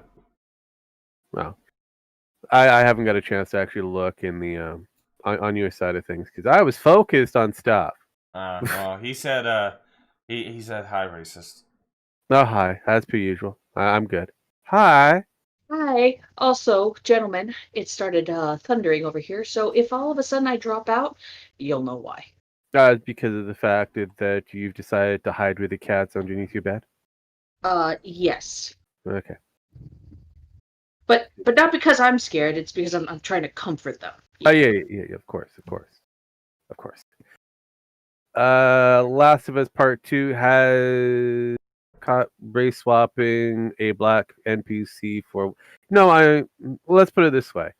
The Last of Us Part 2, regardless of what it is, whether they race swapped or whatever, the narrative that they created, that Neil Druckmann had finalized, he edited this narrative. You had to do a lot of changes for those characters. The the linear write that they have for The Last of Us Part 2 is convoluted. It's like it doesn't follow, it doesn't flow properly. And realistically, in order for anybody to feel a degree of it was one of the no, I know. In order for you to have a proper narrative where you feel a degree of sorrow or sympathy for Abby as a character, you would have to have more time developed towards her.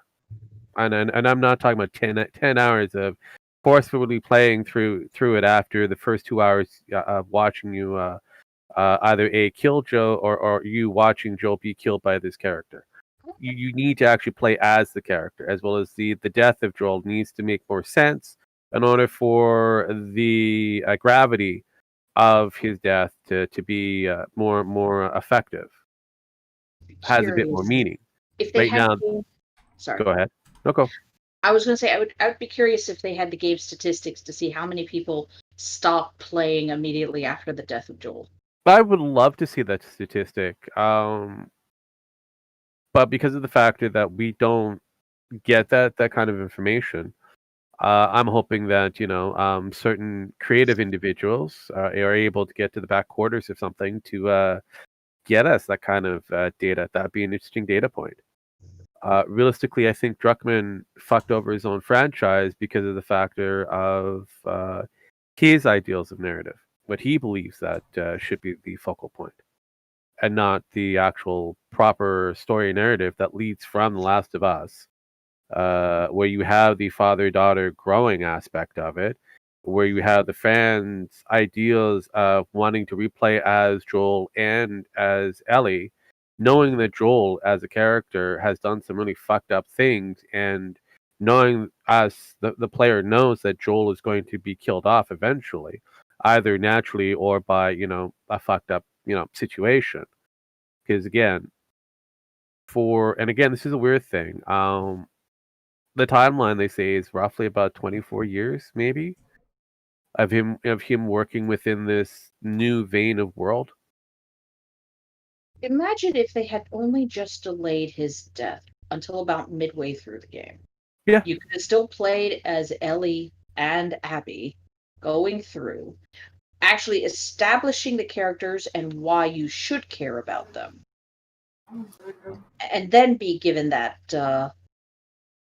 be given that scene of Abby kills Joel, but now we've established why she has a reason for it. Yeah, because even in the top of the game, the first 2 hours, you establish Ellie and you established Abby, both where they're supposed to be narratively speaking at the game. You introduce to the new mechanics in that on both ends of the characters. Then with the Abby storyline that you're being introduced to, you have an idea that she's after somebody, and you come across the town, and you kind of go, okay, is this the actual town that Ellie and that group is in, or is this another reach area that we don't know of? Because again, it doesn't properly explain a lot of the narratives, as well as when you get to meet up with Joel and Tommy, the two of them go out of the way to introduce themselves, which is unlike the actual characters themselves. It's like having Lorna Croft, forget that she's got 2 handguns, and then suddenly has the I inability think we lost to, Penn.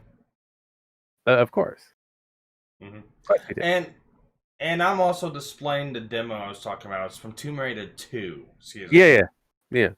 Again, see the demos themselves. Getting back to the demo portion of it, the demos themselves gave you a lot of insight of the way how the games are supposed to be being played in that, and that's the one aspect I can like, and I'm liking that Steam has been gifted a lot of demos from different games. So a lot of the new developers are also adding in a demo feature, which I want to play more of the demos. And getting back to Winslayer, on the side note, they made Joel dumb enough to give him his name to a stranger. Yes, and that's where the writing has to be. You have to have that character forcefully go against what was narratively created from the first movie, television show, or book. And if you have to forcefully change that character's motives, then you have to explain a reason of why that character all of a sudden is being stupid. And if there's not a good explanation behind it, are you saying that for the 4 years that Joel has lived within Tommy's group, that he's forgotten his street sense? I doubt that. I heavily doubt that. Because both Joel and Tommy within the group are the more proficient warriors for that group. Also, are you going to tell me, the reader or the player, that a couple of 18-year-olds, 18, are able to go out to track down Joel and Tommy? No, I don't think so. I can't. I can't grasp this. Writing. Yeah. So I had a lot of extra doubt without even having to purchase the game and going through all of the different Let's Players, actually the ones that have no commentary to the ones that do have their commentary, from PewDiePie to Jacksepticeye and a few others. I went through all of them. Hell, I've even watched Angry Joe play a little bit on his Twitch side of things. And realistically, no player can believe the amount of stupidity that Joel and Tommy possesses for the next game, which is The Last of Us Part 2. They can't believe that these characters within a span of 4 years would be that stupid. But did you also notice something else? There's a very important part you're missing here, Rogue. Please define what I'm missing at the moment. Every one of them smiled when Abby died.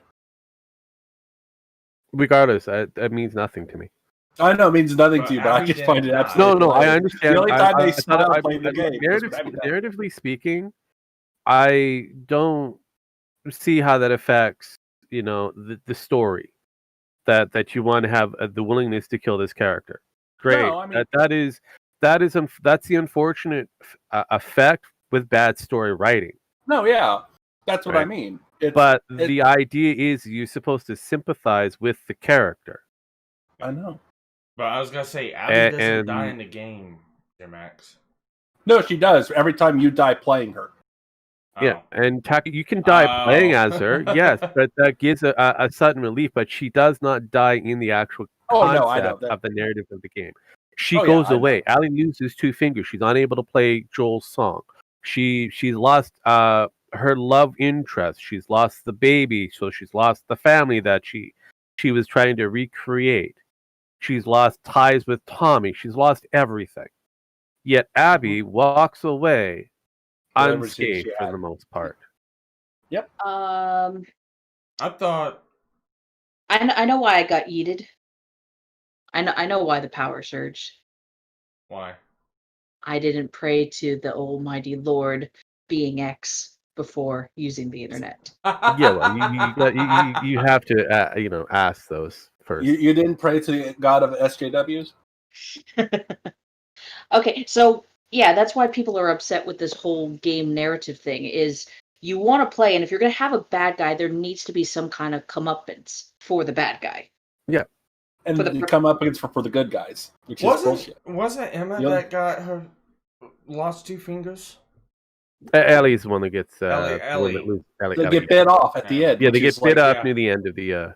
It's like, really? She loses 2 fingers. She goes, and then she just gives up. I was like, no, that's just bullshit. I mean, No, honestly, But the original end and Druckmann has stated at the original end that they had originally slated out that Ellie does kill Abby, but He then later down the road changes his mind because he perceives that would be a bad ending for Ellie. It wouldn't justify Ellie whatsoever. So it's all about Ellie. No, lie, Druckmann. It's all about Abby in this case. Because if you look at the way how you've created the narrative of the story, you focused heavily and made sure that Abby got everything from the better weaponry to the better surroundings to the better outcomes for the most part. She walks away with everything, and Ellie walks away with nothing. Yeah, no, this is not a good Except story. Joel's guitar that she can't play. No, she walks away from it. Oh, she walks away from that too? Fuck She me. pops at the end of it where she's about to play it. She realizes she can't. There's a little bit of whatever, the remembering, blah blah blah. Then she puts the guitar up against. She rests it up against the windowsill, inside of the thing. We now, because again it's a zoom into the neck of the guitar, and then all of a sudden the hand goes away, and a few moments later, as we're zooming towards the guitar, and there's like the brief in the background of Ellie walking away from the farm off into the distance. She's not coming back for it, so she's left the guitar behind, which means that she's walked away from everything Joel related. She's allowed him to rest. So that is your narratively ending, where she is a broken woman. She has lost everything, and she's going to go off into the woods and pretty much off herself. So basically, Last of Us 3 is going to be about Abby. Yeah, it's going to be heavily focused on Abby. I wouldn't doubt it. That would not. It's going to focus heavily on Abby. Nobody is going to buy it. Nobody's No, going to buy it. no. There's going to be people buy it. There's going to be people. Nobody who matters. Nobody who matters is going to buy it.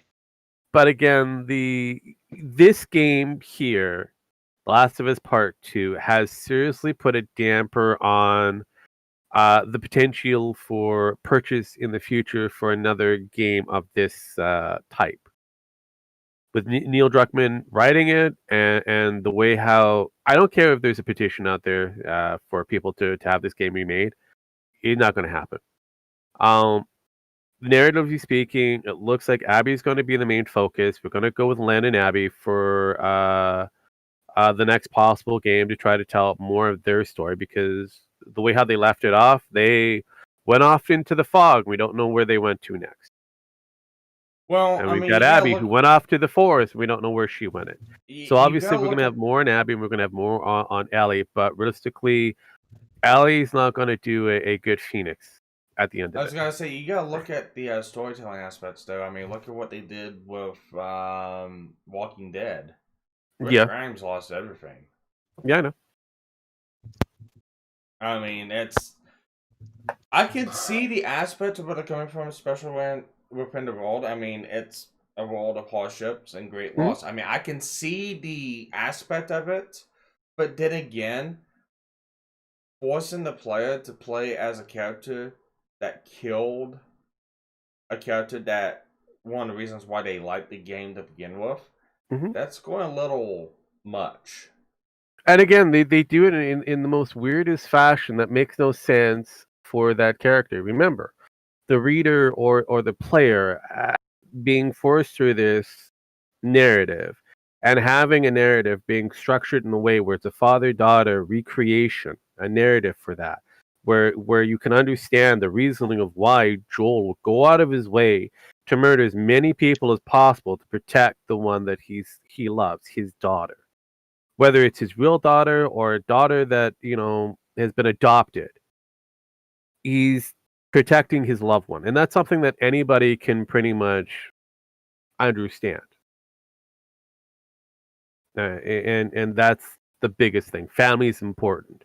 Even for the worst was it the Game of Thrones season 8, where the twins finally kick the bucket. Why would why would they try to get back together again? Because of the fact of their family. And whether Jamie hates Cersei or not as his sister, He went out of his way to help Tyrion, which was his brother. Now he's going to go out of his way to help his sister. Makes sense. I get it because it's family. It's a tight niche thing. It may not make sense narratively speaking, the way how you write it, but with the actual personality of people, it makes sense. It's realistic. No matter how much you hate your family member, when the going gets rough, you're going to find a way to defend them, stick up for them, support them, be there for them. And that's just the family aspect. So we had the Last of Us narrative based off of that. Players had to go through, they were not able to choose a direction for the most part, so they were playing a game on rails. At the end of it, if they didn't want to kill those doctors, just so that they can create a degree of humanity for Joel, well, you don't have that option because the one with the scalpel is waiting for you to do something. And that's it. No matter what you do, you have to kill that first person. And then you have to kill the other two afterwards. Now, if Neil Druckmann and friends gave the player an opportunity of choice, which is what I was hoping for the second one, Last of Us Part 2, us, the player, to choose the direction, maybe you could see a better outcome overall. Maybe you could see exactly how many people would have went out of the way to kill Joel the way they did. Or maybe you might have found a different way of doing it. But we were not given that opportunity of choice. Wow. You could get The Last of Us 2 on eBay now for $25. Yep. Look, even though it sold 4 million copies, regardless of it, which was all pre-sales, because it's a one-time, maybe two-time playthrough, and again, it's if you're a trophy finder, narratively speaking, it's a one-time narrative game. Yeah. So yeah, its sales is going to go creaming down. It's the same thing that happens with Uncharted. It's only good for that one playthrough. After that, you're done. Unless it has a multiplayer factor to keep its longevity, which this game doesn't. Yeah, you're doomed to have, whatever sales you've got going forward. So yes, The Last of Us 2, Part 2 made a pretty good amount of money. Did they beat out any other top-selling games like Grand Theft Auto 5 or whatever? No. They're not going to get anywhere near those numbers. No, but again, unlike Grand Theft Auto 5 and that's a multi-console based game, where this Last of Us Part 2 is an exclusive game only for PlayStation. But there's other games that are still exclusive to PlayStation that are in the same realm of gameplay as The Last of Us and Last of Us 2 that still sold more copies. 4 million copies? That's really not an achievement for a AAA game company. Yeah, but Naughty Dog is not really considered a AAA. It's okay, fine, it's a AA. Because you have to think about it, okay? Yeah. What was it? A couple of years ago when Cuphead came out. That was an achievement for an indie developer to sell over 1 million copies. Correct. So I'm very sorry for a more established publisher, developer like Naughty Dog to sell only 4 million copies and say, "Oh my God, it's an achievement." No, it's not. Well, again, in comparative for them, it would be considered an achievement. They're an exclusive company that only works with Sony because it's Sony's division. For the other games that they had that's been out, like Spider-Man, God of War, and a few others, for the console of choice, being exclusive only for that particular console, and having the 4 to 6 million copies sold just for an exclusive game, it makes sense that they want to, milk the prestige for all it's worth. But yes, we've made an achievement. But at the end of the day, Spider-Man has a replayability factor. God of War, though, narratively speaking, is a kind of weak narrative, but has a replayability factor because of the secret items that are hidden throughout the game. Whereas Naughty Dog's game, there's not a lot of secret items, and that's why I say you have up to maybe 2 play if you're going for all the trophies. And it doesn't matter if you make the game super hard or have all the graphical, fidelities and button pushings. It doesn't really matter at the end of the day. If you have a game that can only be played once, narratively speaking, and there's nothing else to inspire you to replay this game. There's no good story that make you want to play the game. There's no real reason for you to want to play the game after the first 2-hour mark. Considering that on the release, Sony gets like 50% because it's on their console. Mm-hmm. You're looking at, they barely broke even. Yeah, is basically what happens. All their pay, all the taxes included.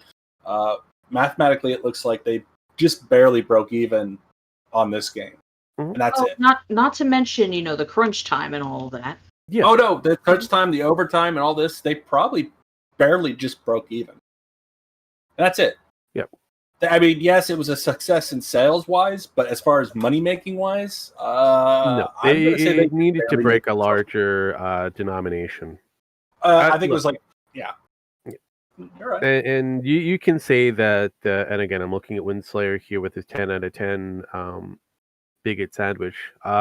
Regardless of the narrative, it comes back down to the same argument I have with the council culture that has been inspired throughout most of our history, including Gamergate's history.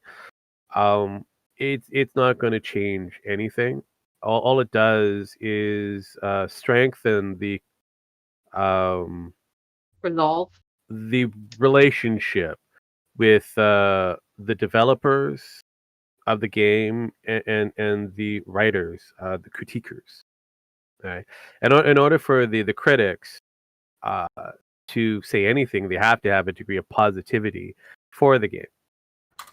If they don't have a positive spin on the game, then their chances of being able to get access to future games within that company become nil, making it much more problem for relationships between the two of them.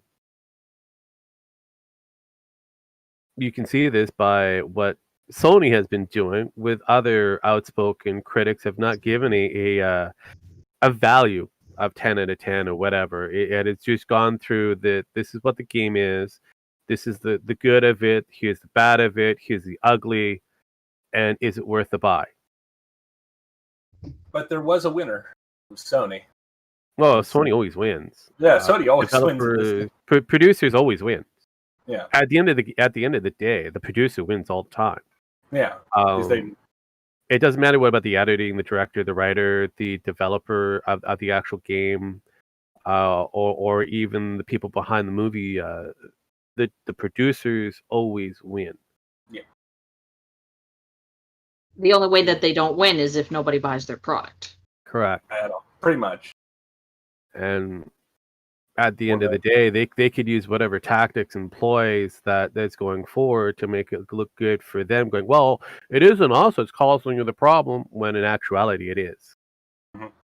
It's those darn rise up gamers. Mm-hmm.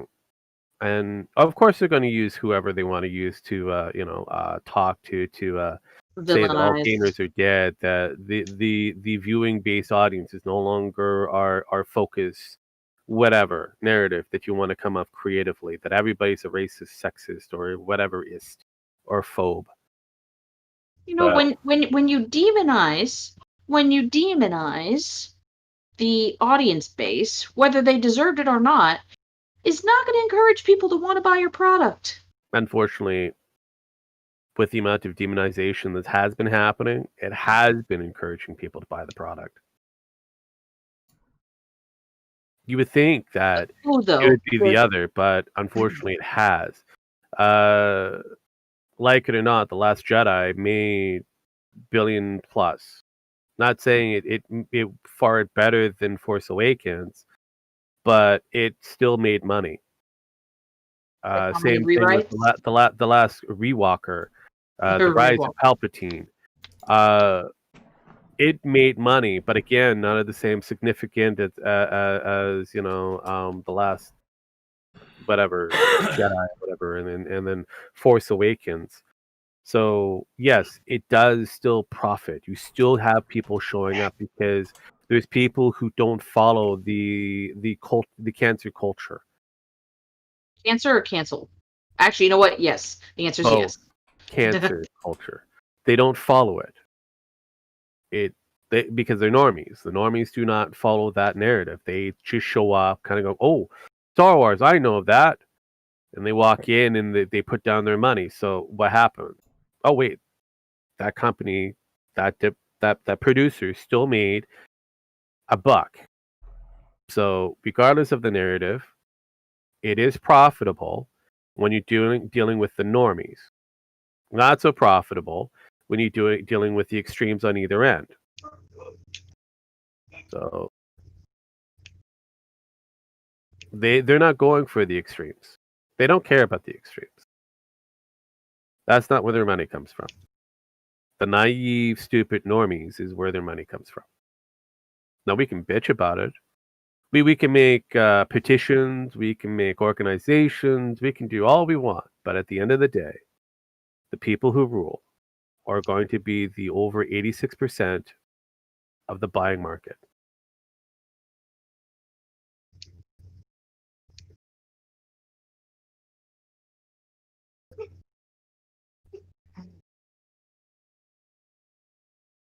That's a game and a half. That Yeah. another kind of broken game that we find out later, but Yeah. great concept. I had fun playing it when I was a kid. Again, great concept. Yeah, I can't remember how old I was. That would have been. Let's see. I remember I got this game for my birthday. It was the year Star Wars Episode 1 came out. I don't remember how old I was. But I remember I got the game with a bundle set with my N64. Yeah. Because I got N64.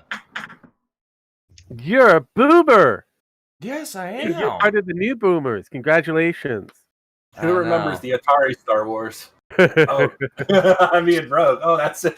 Really? No, we're part of the weird generation that's forgotten. But no, as I was explaining it to Penn there, Sparky, that the new boomers, which is the millennials that are current, are replaying 1960s track that the boomers from the past had, lived for whatever reason, segregation and all that kind of bullshit. And she was kind of going against that idea, like, well, unfortunately, it's true. So if you remember the N64 fondly, yeah, you're in that. Oh yeah, I remember it fondly. Yeah, what about Super Star Wars? Yeah. Yes, I actually had that one too. Me and my friends played it like every weekend, trying to beat the game, and we'd progressively get farther every time. The problem was we had to reset the game every time we played it because it didn't have a save function. Yeah. So we would get through the sand crawler, then we get through like Boonta Eve, and then we'd go for the katana, and we finally got down to the final. We were doing the No Star Trench run, and my friend was obsessed to fucking beat this game. He's got to beat this game. And I don't know how long it took us, but his mom ended up having to wait an additional 2 hours at the house because he was not leaving until he beat this game. Like, we have been playing for 4 hours. It took us 4 hours to get to this point. There is no save file. He is determined. Yep. I remember I had to buy, in order to beat that game, because when I was younger and actually had a job, I bought one of those save genies. What, you weren't in college when this was happening at university? You were a working slob? I was probably a working sub. I don't know. Maybe I was in college. I can't remember. But I do remember that I had one of those Yeah, the save plug-in genies, save the save not game the save genies where you Yeah. could basically just plug it in and it would save your game and you turn on your Nintendo and it would be still on. Yep. But you could turn off your Nintendo so it wouldn't cook it. Yeah, but I was gonna say I ended up playing this game. I think I got to like the 6th round, suck it, but I never got to the final. I couldn't beat one of the levels. It was a level in Cloud City, and it was like fucking. Yeah, but look at it this way: bullshit. you guys were built with a degree of determination. 64 for the likes, for the faults that it had. Yeah, determination for small children was interesting. So yeah. Yeah. Oh, I tried many times to beat that one fucking round. I can't remember which one it was, but it was fucking bullshit. No, I get it, but Now, yeah, you no, think that's bullshit. If you ever played Double Bubble, I my played God. it. Oh my God, there was no end to that game. I No, could there never. isn't. It just cycles over. It's just like cycles Donkey Kong. It just cycles over. Oh yeah, I know. I thought I about killed myself when I found that out too. Because that game. No, I've played a lot of the never-ending games, which is brilliant. Oh yeah, To be able to you know, cycle it over to go over again. The game is still significantly hard, but now you're playing at a faster rate in some cases because it doesn't slow down. Oh no, it just ends up speeding up more and more, and each level gets more difficult for some reason. And then eventually the game just goes, "You're done." It just resets, or oh yeah, you're like, oh yeah. I remember those games. Those games were fun. No, again, that's because of the factor that you got. If you're not like me and understood the futility of it, you get a little frustrated, and then you throw the game around, and you say, "I've never played that game again," and then you know, no, that's the thing with Double Bubble. I never did that. No, but it's some people have, and you kind of go after a while. You kind of go, you know what? It's a good game. I'm going to go back to it. I like this game. The only game there's a couple games I did that too. Alien 3 for NES, Toy Story for Super Nintendo. I did that for the longest time with Jurassic Park, and I finally made a mission to beat that game on SNES. I finally did. The problem is, it's like, Jurassic Park, they don't give you an objective. You go around the park, you pick up different items, you gotta go through and do different things, but it doesn't tell you what to do. That's a beautiful thing about games like that. Yeah, you had to figure it out yourself. Yeah. Well, I mean, okay. You had to figure it out yourself, but still, it's like, come on. You had to collect all the eggs. You had to go through, collect all the ID cards. You had to go around to different computer terminals on the island to open up different parts of the island, to turn on fences, to turn on power and stuff like that. And you had to go to different parts of the island. You had to kill all the dinosaurs on the ship. All the dinosaurs on the ship. You had to nerve gas the raptor's nest, and then you had to call for the helicopter, and then go to the helicopter pad. That's pretty much the objective of the game. The problem is they didn't tell you those objectives. So when you're playing the game, you don't know what to do. Yeah, but that's a okay. Let's put yourself in that kind of reality right there. Without knowing exactly what your true core objectives are supposed to be, except for surviving off the fucking island. What other? I mean, if you look at the movie, do they have notes of what they're supposed to do? They don't have no. All right, so that's a little bit different. No, but what they did was take the same concept. We're going to have to put people in a real life situation, and how well do they fare without having to be told exactly what they need to do to go from point A to point B. And that's all fine. If that's the case, put a save mechanic in.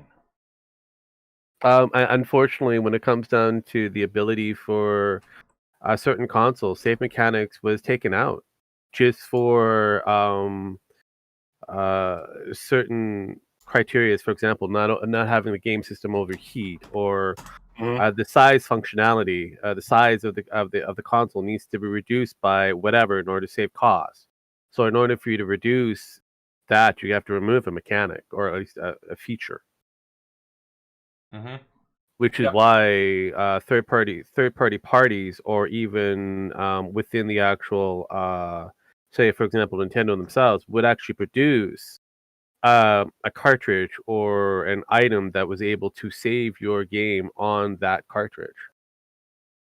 Well, Did you unfortunately, go out my and parents get weren't it? that. Fortunately, I was a child.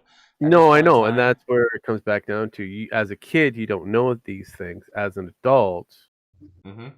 it's where again the adult factor Yeah. has to come into play. Well, that's fine, but still, as a kid, it gets very frustrating. Especially, he's like, "What do Oh you do? yeah, I'm we at the know. computer. What do you mean ID not required? What ID do I need?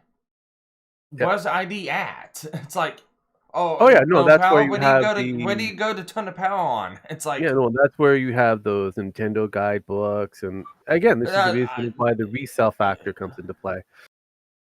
I know. So, I know. I mean, as a child, I get it. It's frustrating. I mean, I was a child once. Once. Once. I try not to relive that. That was a unique experience that I would not, threaten anybody with going forward. Did you But save the cat? yes, but going on the basis that children need to have a degree of frustration because there's a learning curve. Adults, they usually figure it out and kind of go, well, I can buy this product in order to reduce the stress. You're a child. You could survive it. You'll bounce back. But I finally figured out what to do after looking through a strategy guide and what you're supposed to do. And I finally went through, played the game, and beat it. See, there you go. You learned your God-given talent, which is your brain. Congratulations. You thought out of the box. Like, hey, I gotta find somebody who played this game before. Yeah. 20 years later. Yes, I know. But again, no matter how long it takes you to beat that game was probably in your head for the longest time, taking up a small amount of rent, going, one day I'm gonna beat this fucking game. Yeah. No. Which I've actually got the game on screen right now. No, I know. Which is, like I said, that is the beautiful thing about youth. They have the tenacity to be inspired by the most complex things that can be simplified very quickly. They all they had to do was get a book, and it would have been resolved for them. But because again, they're like 8, 10, 12, they're not going to think like that, because again, for them, time is limited for whatever they have that's waking. So you have so much with friends, so much is taken up by school, and then whatever remaining is family and entertainment. So, and realistically, you only exist for say about 16 hours out of that. Not like you could be up for 24 hours a day. So parents come in, demand that you sleep, demand that you eat, demand that you take a bath. Yeah. But yeah, Alien Free was another one of those that was frustrating. Alien Free, Back to the Future. No shit. LGN is notorious bastard of games. I know. It's like, it sucked so bad. I remember I got so frustrated at the fucking game card, I broke the game. I literally got so pissed off at the game one day, I removed it and I fucking busted it. Yep. When I was a child. Yeah. LGN has always been like that. They're notorious. I like the fact that that person's fallen all the way down the flight of stairs. Yeah. But yeah, no, LGN always notorious for getting everything completely wrong.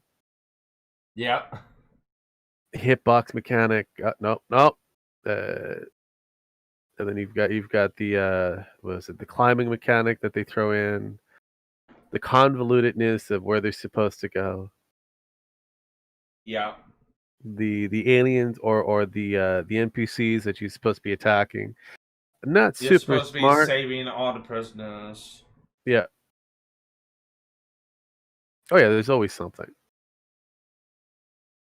But yeah, no, LGN is notorious for getting this shit wrong.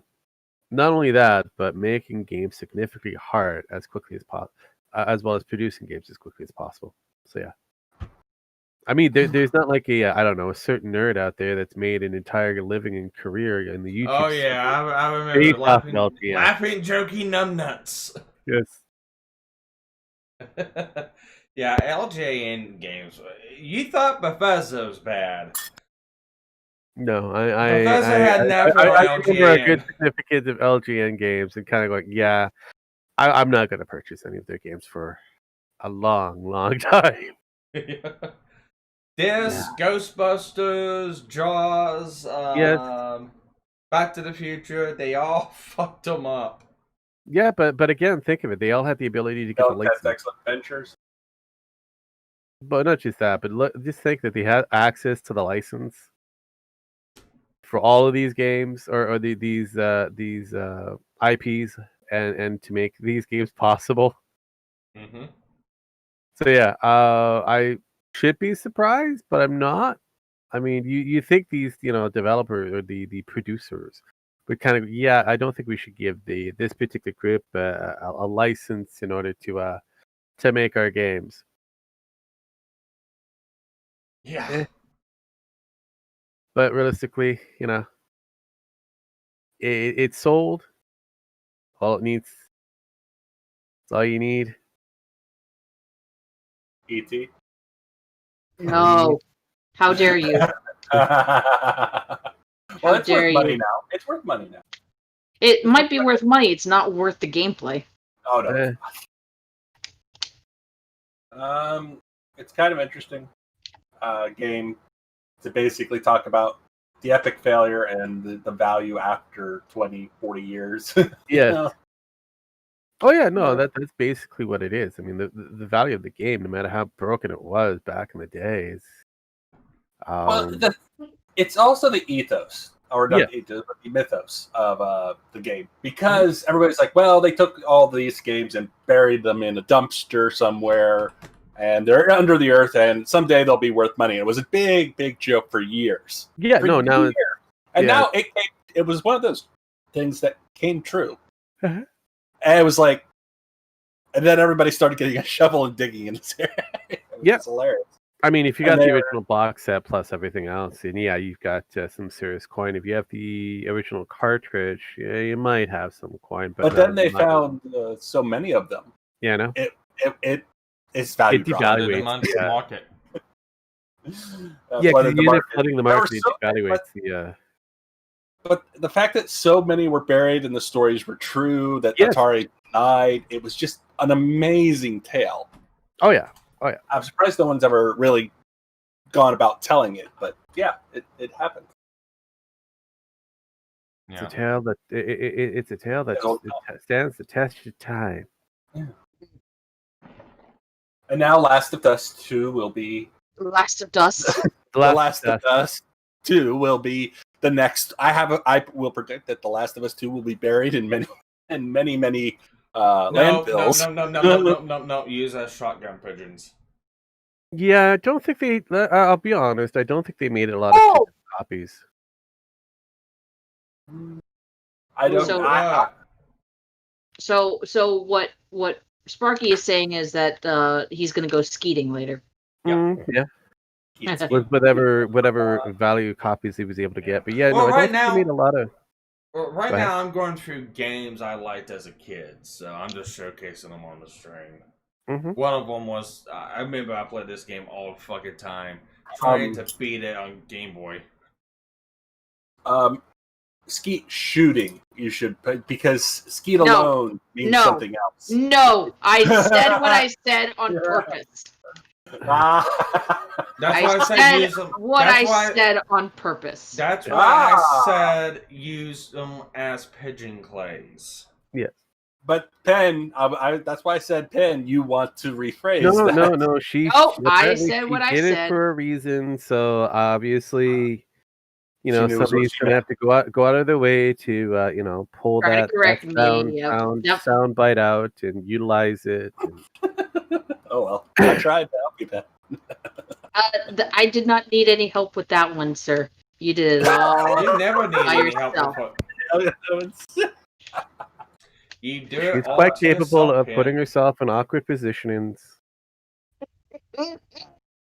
Now she can't delete this because it's on Sparky's channel. You can always flag me. I said what I said on purpose because I knew. She said what she said and she meant what she said.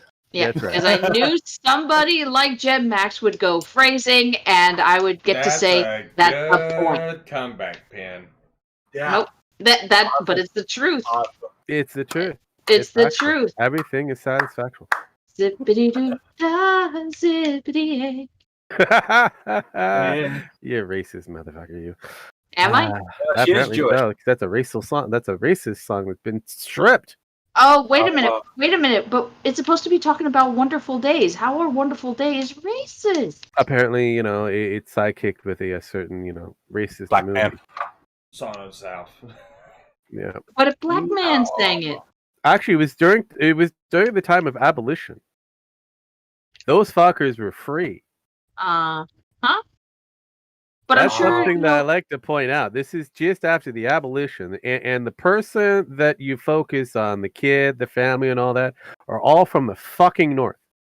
So it almost sounds like they enjoyed working, continuing to get some money off of the rich white folk. Mm-hmm. And they seem to have been treated pretty good for and on top of that, the person who let them all happened to be a little black dude who was telling the stories. If you ever watch the movie, he actually goes out of his way to tell other folks within his group, to tell the people up in the main house that, hey, the kid's with us, don't worry about it, I'll bring him up. And though the mother of the kid is upset with the factor that she's talking, or the kid is talking with the black guy, and that the mother-in-law, the grandma is the one that ends up kind of going, I know you've been here long enough, and we all know we should know better. And the two of them are arguing with each other about how the situation should be for the boy. Yeah, but let's be honest though. If the mom really wanted to stop that shit real fast, she could have done it real fast. There would have been a lynching. Didn't. There would have been a lynching the moment that he said no. Pen, I sent you why this is so racist in your DM. Okay, you're assuming too much that I care. Yeah. Oh no, this is hilarious. You'll love it. But at the end of it, I'll check it out later. Come on. but at the end of it, it just Song of the South was one of Disney's favorite movies. It was set in a time frame that abolition became a thing for the United States, and it showed working relationships between people of other colors. Oh, but we can't have that.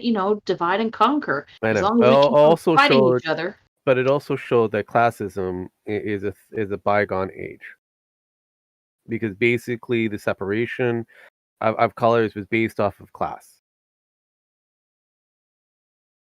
If you had enough money as a black man, I was going to say there were rich black men. Yes, if you had enough money as a black man, you had slaves. You had the potential of owning slaves. White, black, Asian, natives. You had slaves.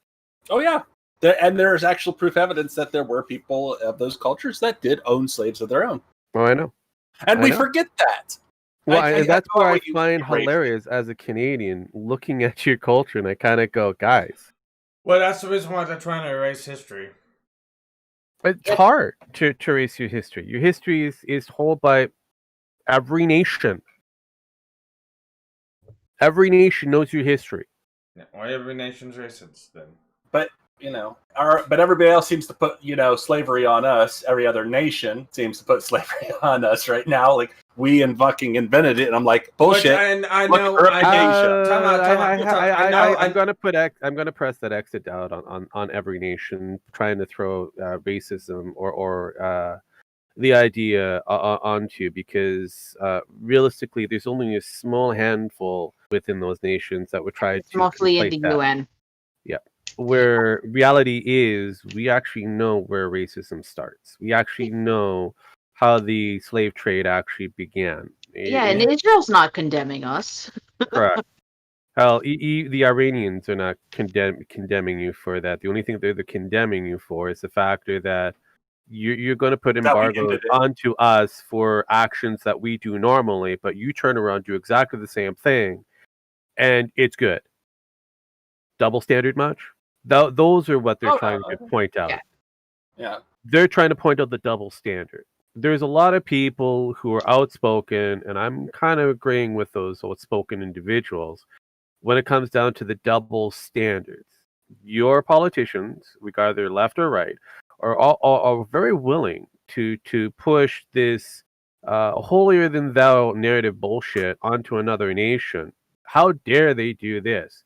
And when you do it, your group does it, and then we kind of go, but wait, you're gonna put all these fines and try to destroy us as a people because we dare to do this, but now you're doing it. We're not worried about when they do it, Rogue. Trust us.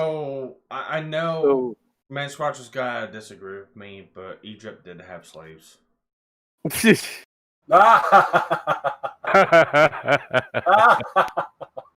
God damn it, that's funny. Who built the pyramids? Oh, Actually, that's it's a weird combination there. I know. It's weird. It's a weird situation. Funny thing is yes, the Egyptians did have slaves, but they worked on the fields. They didn't work on the production of the pyramids for the most part. So you could have farmers plus assistants, and then whatever slaves that you were able to utilize for whatever extra menial tasks after the conquering of whatever area. Were Egyptians all black? No. A lot of them were fair-skinned. And the South Africans, not really South Africans, West Africans, I should say. The from the Arabic areas as well as the West kind of infiltrated that area of North Africa to restructure their skin color. But overall, if you look at a lot of the sculptures, there wasn't a black folk in the group.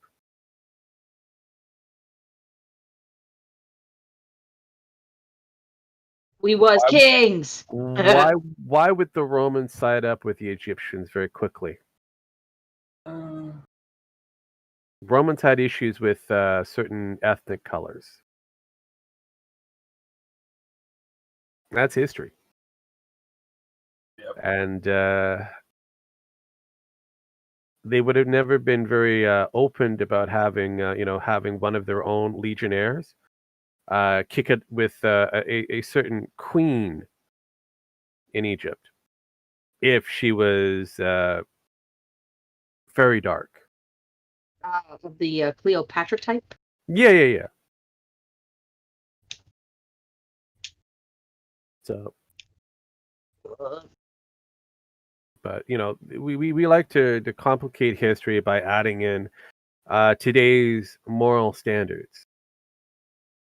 We can acknowledge shit in the past happened and it was bad, okay? Yes. But we can't ignore that it happened. No, and that's where we're our purists when it comes into history, such as myself, are going to argue the point, try to keep history the way it is, where the ones who want to creatively rewrite it are going to try to argue the point by saying that wasn't a thing, it was, because of colonialism. No. your Marxist attitude and ideals are not going to, take away from the reality of history. All you're going to I do is think repeat it. Masquatch is talking to you. I'm not paying attention, but I'll have to look. I took out on your stream doing something else. Give me a moment. Oh, I can't be everywhere at all times. Okay, let's see here. He's not omnipotent, you know. I know. I'm only skilled to pay attention on certain things. No, the Romans did not have issues with ethics. Yes, they did. That not all of the look. Actually, here's the problem. The Romans did have issues with ethnics. They could not be a proper legionnaire. They could not be a proper citizen. They could not even own a degree of land. They could exist within their culture, but they could not exist as a Roman. That is history. Cleopatra and her ilk were not of a melanin descent, because again, genetically speaking, it doesn't fit. As well as if you look at a lot of the sculptures, even though they're a little supposed to be a take on, even their paintings, that is also another questionable as well. They all have more Western look to it. So keep in mind that Caucasians, at least the Caucasian group, actually went down to the northern side of Africa. From the middle aspect to some areas of the Arabic areas, all the way down to the southern area of it, they had their own little plights that they had to deal with for the most part. But realistically speaking, for the Mediterranean area, that was very ethnically white. Well, let's put it this way. You say that it wasn't a problem for the 1500s. Actuality, it was more based off of religion and a few other different things. But skin type did had a basic detriment for those within certain areas of that land. For example, if you were a dominating group of mostly, say, white Caucasians, and you were taking over a certain piece of land that was infiltrated or had a huge population of, let's say, Africanized, very dark complexion individual. Do you want those very dark complective individuals to be able to procreate on that land, or do you want to have full control over how your society is going to be structured? Because realistically, it's about conquering individuals of all different types of skin colors. Sorry, it's basically cut and dry. If you want to conquer a group, you have to make sure that they're unable to procreate. Yep. And that is part of history. That happened way back in the Dark Ages. That's it. That you may not like it, you may not agree with it, but that is the rule of the land of that time frame. You trying to add in a moralistic point of view of today's standards and saying, well, they would have never have done that. Lies. Complete and utter lies. The factor that they went out of their way to make a lot of these free citizens into eunuchs tells me something. The Portuguese back in 1462 and slaves. The Egyptians, the Portuguese, the fucking Russians. Other Africans, the Asians, they all had their own versions of slaves. Before 1400, slavery had existed in Europe for classic times. It did not disappear with the collapse of the Roman Empire. Slaves remained common in Europe. throughout the early medieval period. However, slavery of the classic type became increasingly uncommon. They weren't like portrayed as the actual slaves. They were just forced into hard walking labor. That was it. They were Okay, as citizens for and stuff like William that, but I'm gonna go with this William the Conqueror thing. Do you know how many people were actually in the United Kingdom area at the time frame? Do you know? Because a lot of them during the time of Roman, a lot of the Celtics were almost destroyed because of the wars that they had to deal with. Yeah, they were allowed to procreate. A lot of them were considered Romans afterwards because a lot of the Romans went up there to procreate.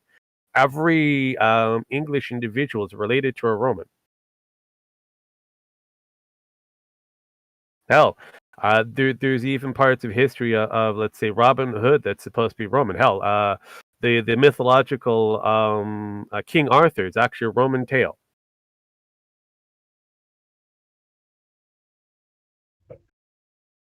So, unless the tree folks have decided to come back and to take over all of the the UK, great. A lot of them were mostly Vikings. It realistically, you're looking at either German of heritage, Norwegian of heritage, or Italian of heritage that exist in the UK. I think what it is, a lot of times, it's the standard definition of slave. Yes. And how they were treated was changed over time. They were still designated as slaves, but how they were treated from there to then changed drastically. Right. Just like in the Jewish culture, what you would classify as a slave would be more like indentured servitude. Like you did a crime, now you're going to be this thing up until a certain point, or you've paid off your debt, and then you can regain your freedom. Kind of like what we do with the prison system. I was gonna say a lot of slaves back in England, back in the old days, were prisoners to begin with. Yeah.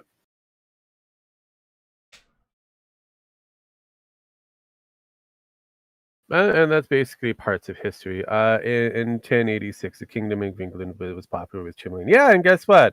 By the time that population was completed, the Romans have either destroyed a good core of them to whittle them down to maybe about 500,000 of them, because realistically, that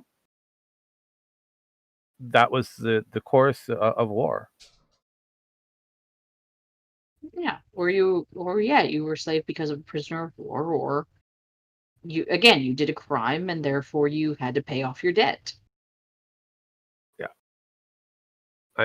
we can have the ongoing argument of history, but realistically, at the end of it, with a good structured military force, with a huge demand, unfortunately, Time out, and there were slaves in Rome. The gladiators, most of the gladiators were forced to find arenas against the rules and stuff like that. Also, blonde hair, blue eye guys, we were pretty damn popular. Yeah, no. we were passed around like fucking blue hair. And party favor. Just yeah. Yeah, no, I got it. Yep. Like Lindsay Lohan when she was a little girl. Oh shit. Look, basically, what you're trying to do is you're trying to go back to the what is it? And you're looking at the Spanish forces, the Moors, and that was a whole different fight altogether.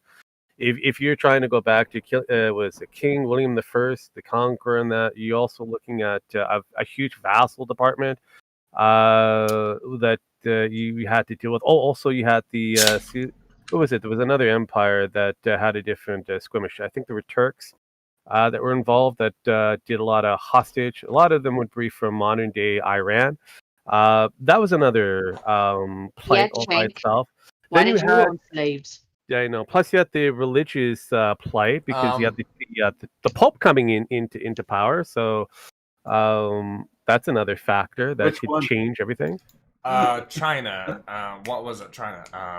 I can't remember his name now. Genghis Khan. Genghis Khan. Yeah, you know, like the fifth of the world. Well, I was going to go with the with Jun, Jiang Jun, who was the Chinese general and officer during that time frame. He would have been around, I'm guessing, 1154. Who was also a pretty part of history. Because the Jinsong Wars were mostly political, but done through a lot of fighting on different areas of land. So if you want, I mean, we can go over that as well. But when it comes down to it, you have Romans, the Asians, the Spanish, the Nordics, the Germans, all influencing exactly the structure of the UK. Yeah, I was gonna say Genghis beautiful. Khan started out as a slave. Well, Yes. yeah, he was started he out was as a slave started back in as a slave, yeah. 1200. Slavery Yes. has existed for thousands Yeah. of years. Oh, also the funny thing with the UK, especially the royals, they're all related to Prussians. That means they're all German. They all have German descent. Slavery became known within Europe. Blah blah blah. Well, there was something I saw where it was basically to the Mesopotamia period, which is like 3500 BC, which could also be related back to So it goes back a ways, slightly. Well, you could be cattle slaves, labor slaves, forced labor, forced marriages. You have dependents. It's economical. Identifications, which is where we get the more black versus white kind of thing. You got classes. That's also another form of slavery, which kind of goes into the economic aspects of it. So realistically, at the end of the day, we are chattel under whatever jurisdictions that we want to be in. Mm-hmm. We are slaves to labor. In order for us to earn a degree of money, in order to have a nice, happy, functional life, we have to go to a workplace. We have to work for somebody. Our work, our labor, kind of forced to do, we get a degree of earnings back, right? A percentage. Mm-hmm. Usually done in an hourly wage, if we're lucky. But it's a small amount in comparative to the actual amount of earnings that we create for our slave master. Mm-hmm. Now, they're generalized forms of slavery. So whether you want to say ethnical or national slavery was not a massive thing back in whatever time frame, I'm going to tell you wrong. It was a thing.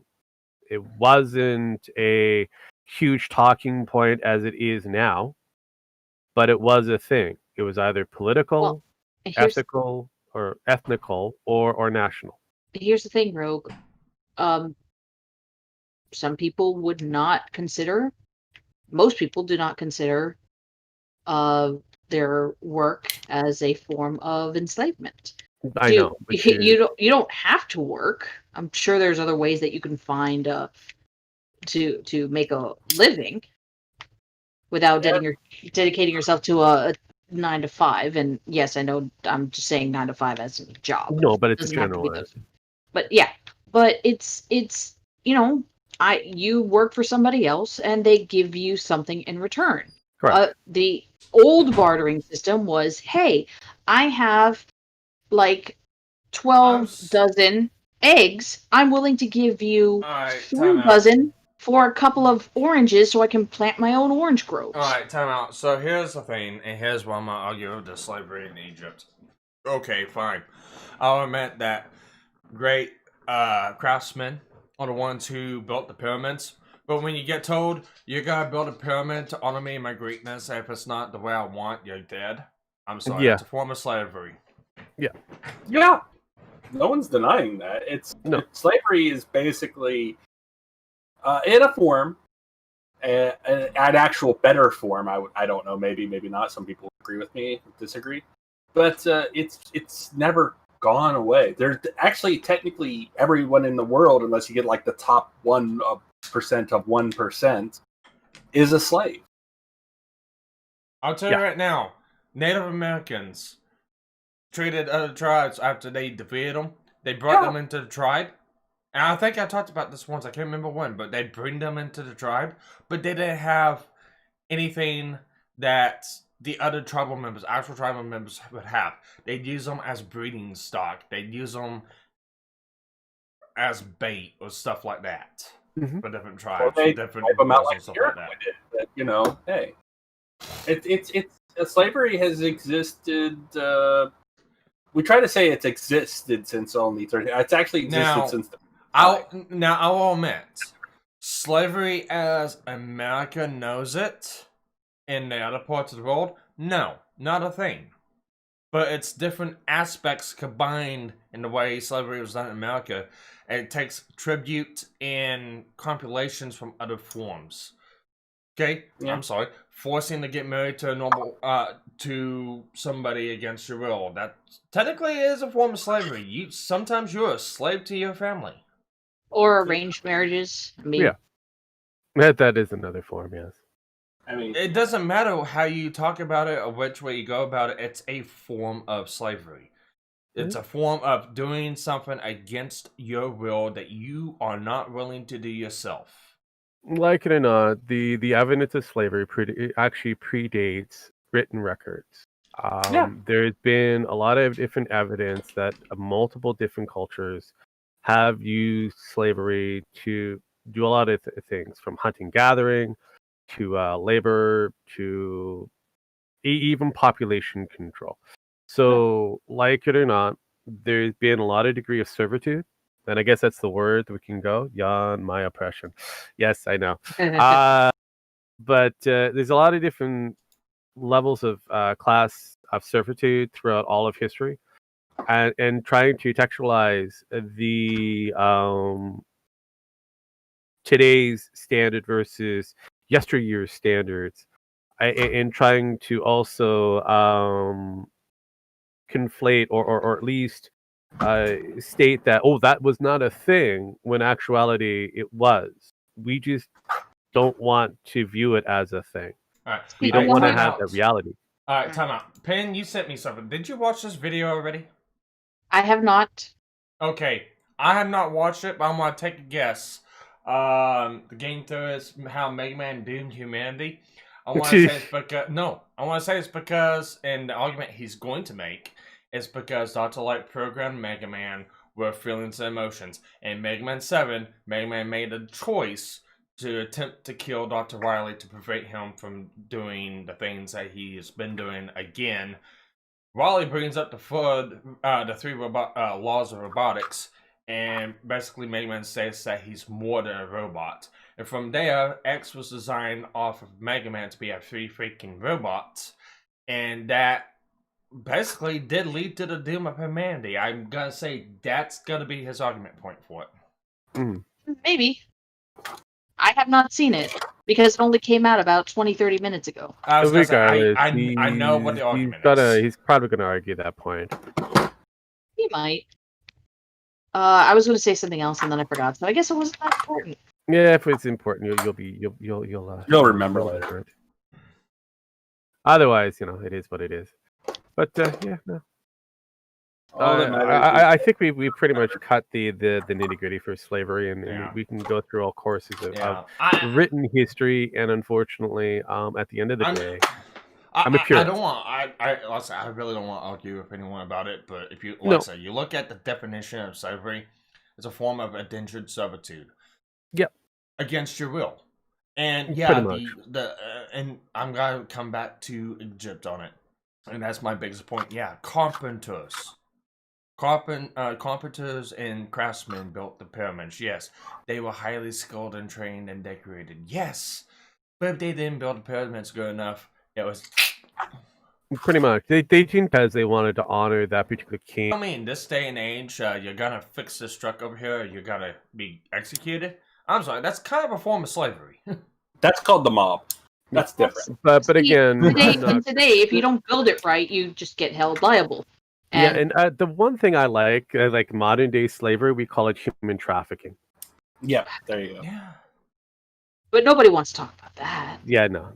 Well, we don't want to talk about child soldiers. We don't want to talk about human trafficking. We don't want to talk about domestic servants. We don't want to talk about any of that because that's a form of slavery. And remember, Democrats do not have slaves. Domestic. This day and age, it's actually commonplace for people to go to school to actually train. That's actually people that do want to do that for some stuff. No, again, but there are people who are forced after they cross the border and place themselves into a domestic service because that's the only thing that they know how to do, and they don't know any other language. And they're being paid pittance, and I've had this across in certain areas, seen this up here in Canada too, where they're being paid pittance, and then they ask a person like myself who works alongside them, doing exactly the same job, going, how can you live the way you do with the amount of money that we earn? And then a person like myself goes, what do you mean? How much are you making? And then you find out that they're being paid several dollars less than the actual average minimum wage. And I kind of go, that's illegal. You should be taking them to court. Yeah. But I'm going to call this quits for today. Yeah, We've been going for 2 hours, 45 minutes. I think we covered some really unique topics. Yes, we did. As per usual. Yes. Very unique topics. We ruffled some feathers. We talked about games. We talked about the taboos. I like ruffling feathers. We talked about skeet shooting. Well, we talked about skeet. We're talking about skeeting. Yeah, we just talking about skeeting. Skeet shooting is a whole different thing, but a certain individual wanted to talk about skeet and skeet only, so I don't even know what you mean by that. So we talked about literal dumpster piles containing gold of sorts. Yes. That turned the market to shit. Mm-hmm. But then eventually we briefly talked about people having to wear the proper traffic equipment while walking up and down the dark streets at night. If your skin is dark as night, it's probably not a good idea to walk down the freeway in the middle of the night. Even the military wears reflective belts with their uniform so they can be seen. Mm-hmm. So what do you want to be for Halloween, Timmy? I want to be a Black Lives Matter protester. Not without the safety tape, but my oppression.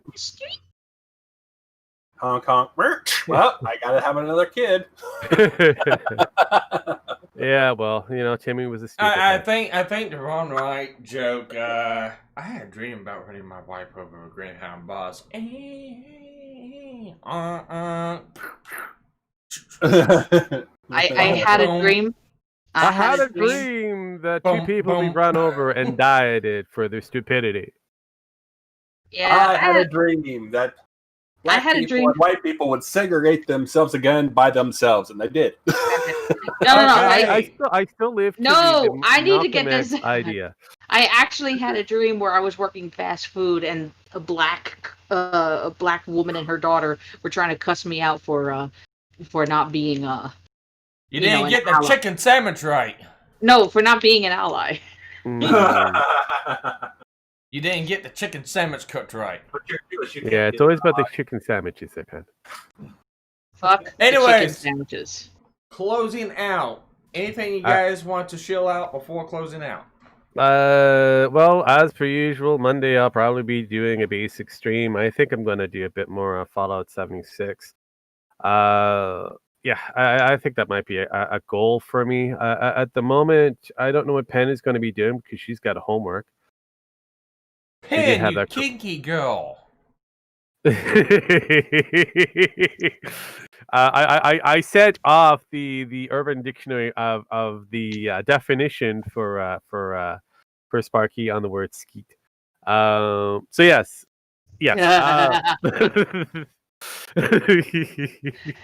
There's that, but yeah, no. Monday I'm going to do some 76, and if anybody decides to join with me, by all means, they have the opportunity to do so.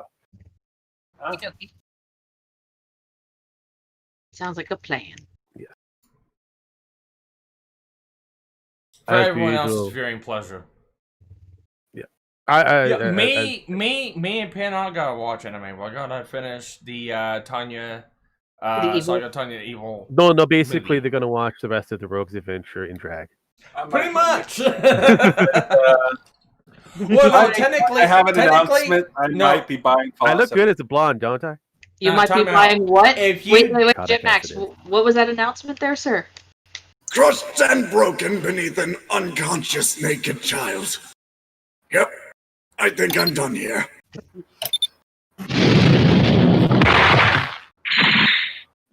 Alright, I'm just gonna get in my ship. I'm gonna fly back to Freezer Station. I'm gonna sweep this off like a bad hangover. Jim That X, sounds about right. Getting you Fallout are. 76. I can call you a cliche now because you do that at the end of every show. Yeah, Well, I love it. Penn asked things, so I had to. Well, You to do that. I asked you what you were trying to say when everybody was interrupting, you asshole. I can smell the cosmos! Yeah, no, he still has. Okay, Penn, you. Yeah, no, homework, but we're doing the Tanya thing, so. Okay. Well, with that, everyone have a good night, good day, wherever you're at in the world. I like my personal thing that I've been borrowing. Thank you, fuck you, and goodbye. Yeah. Get the fuck out of here.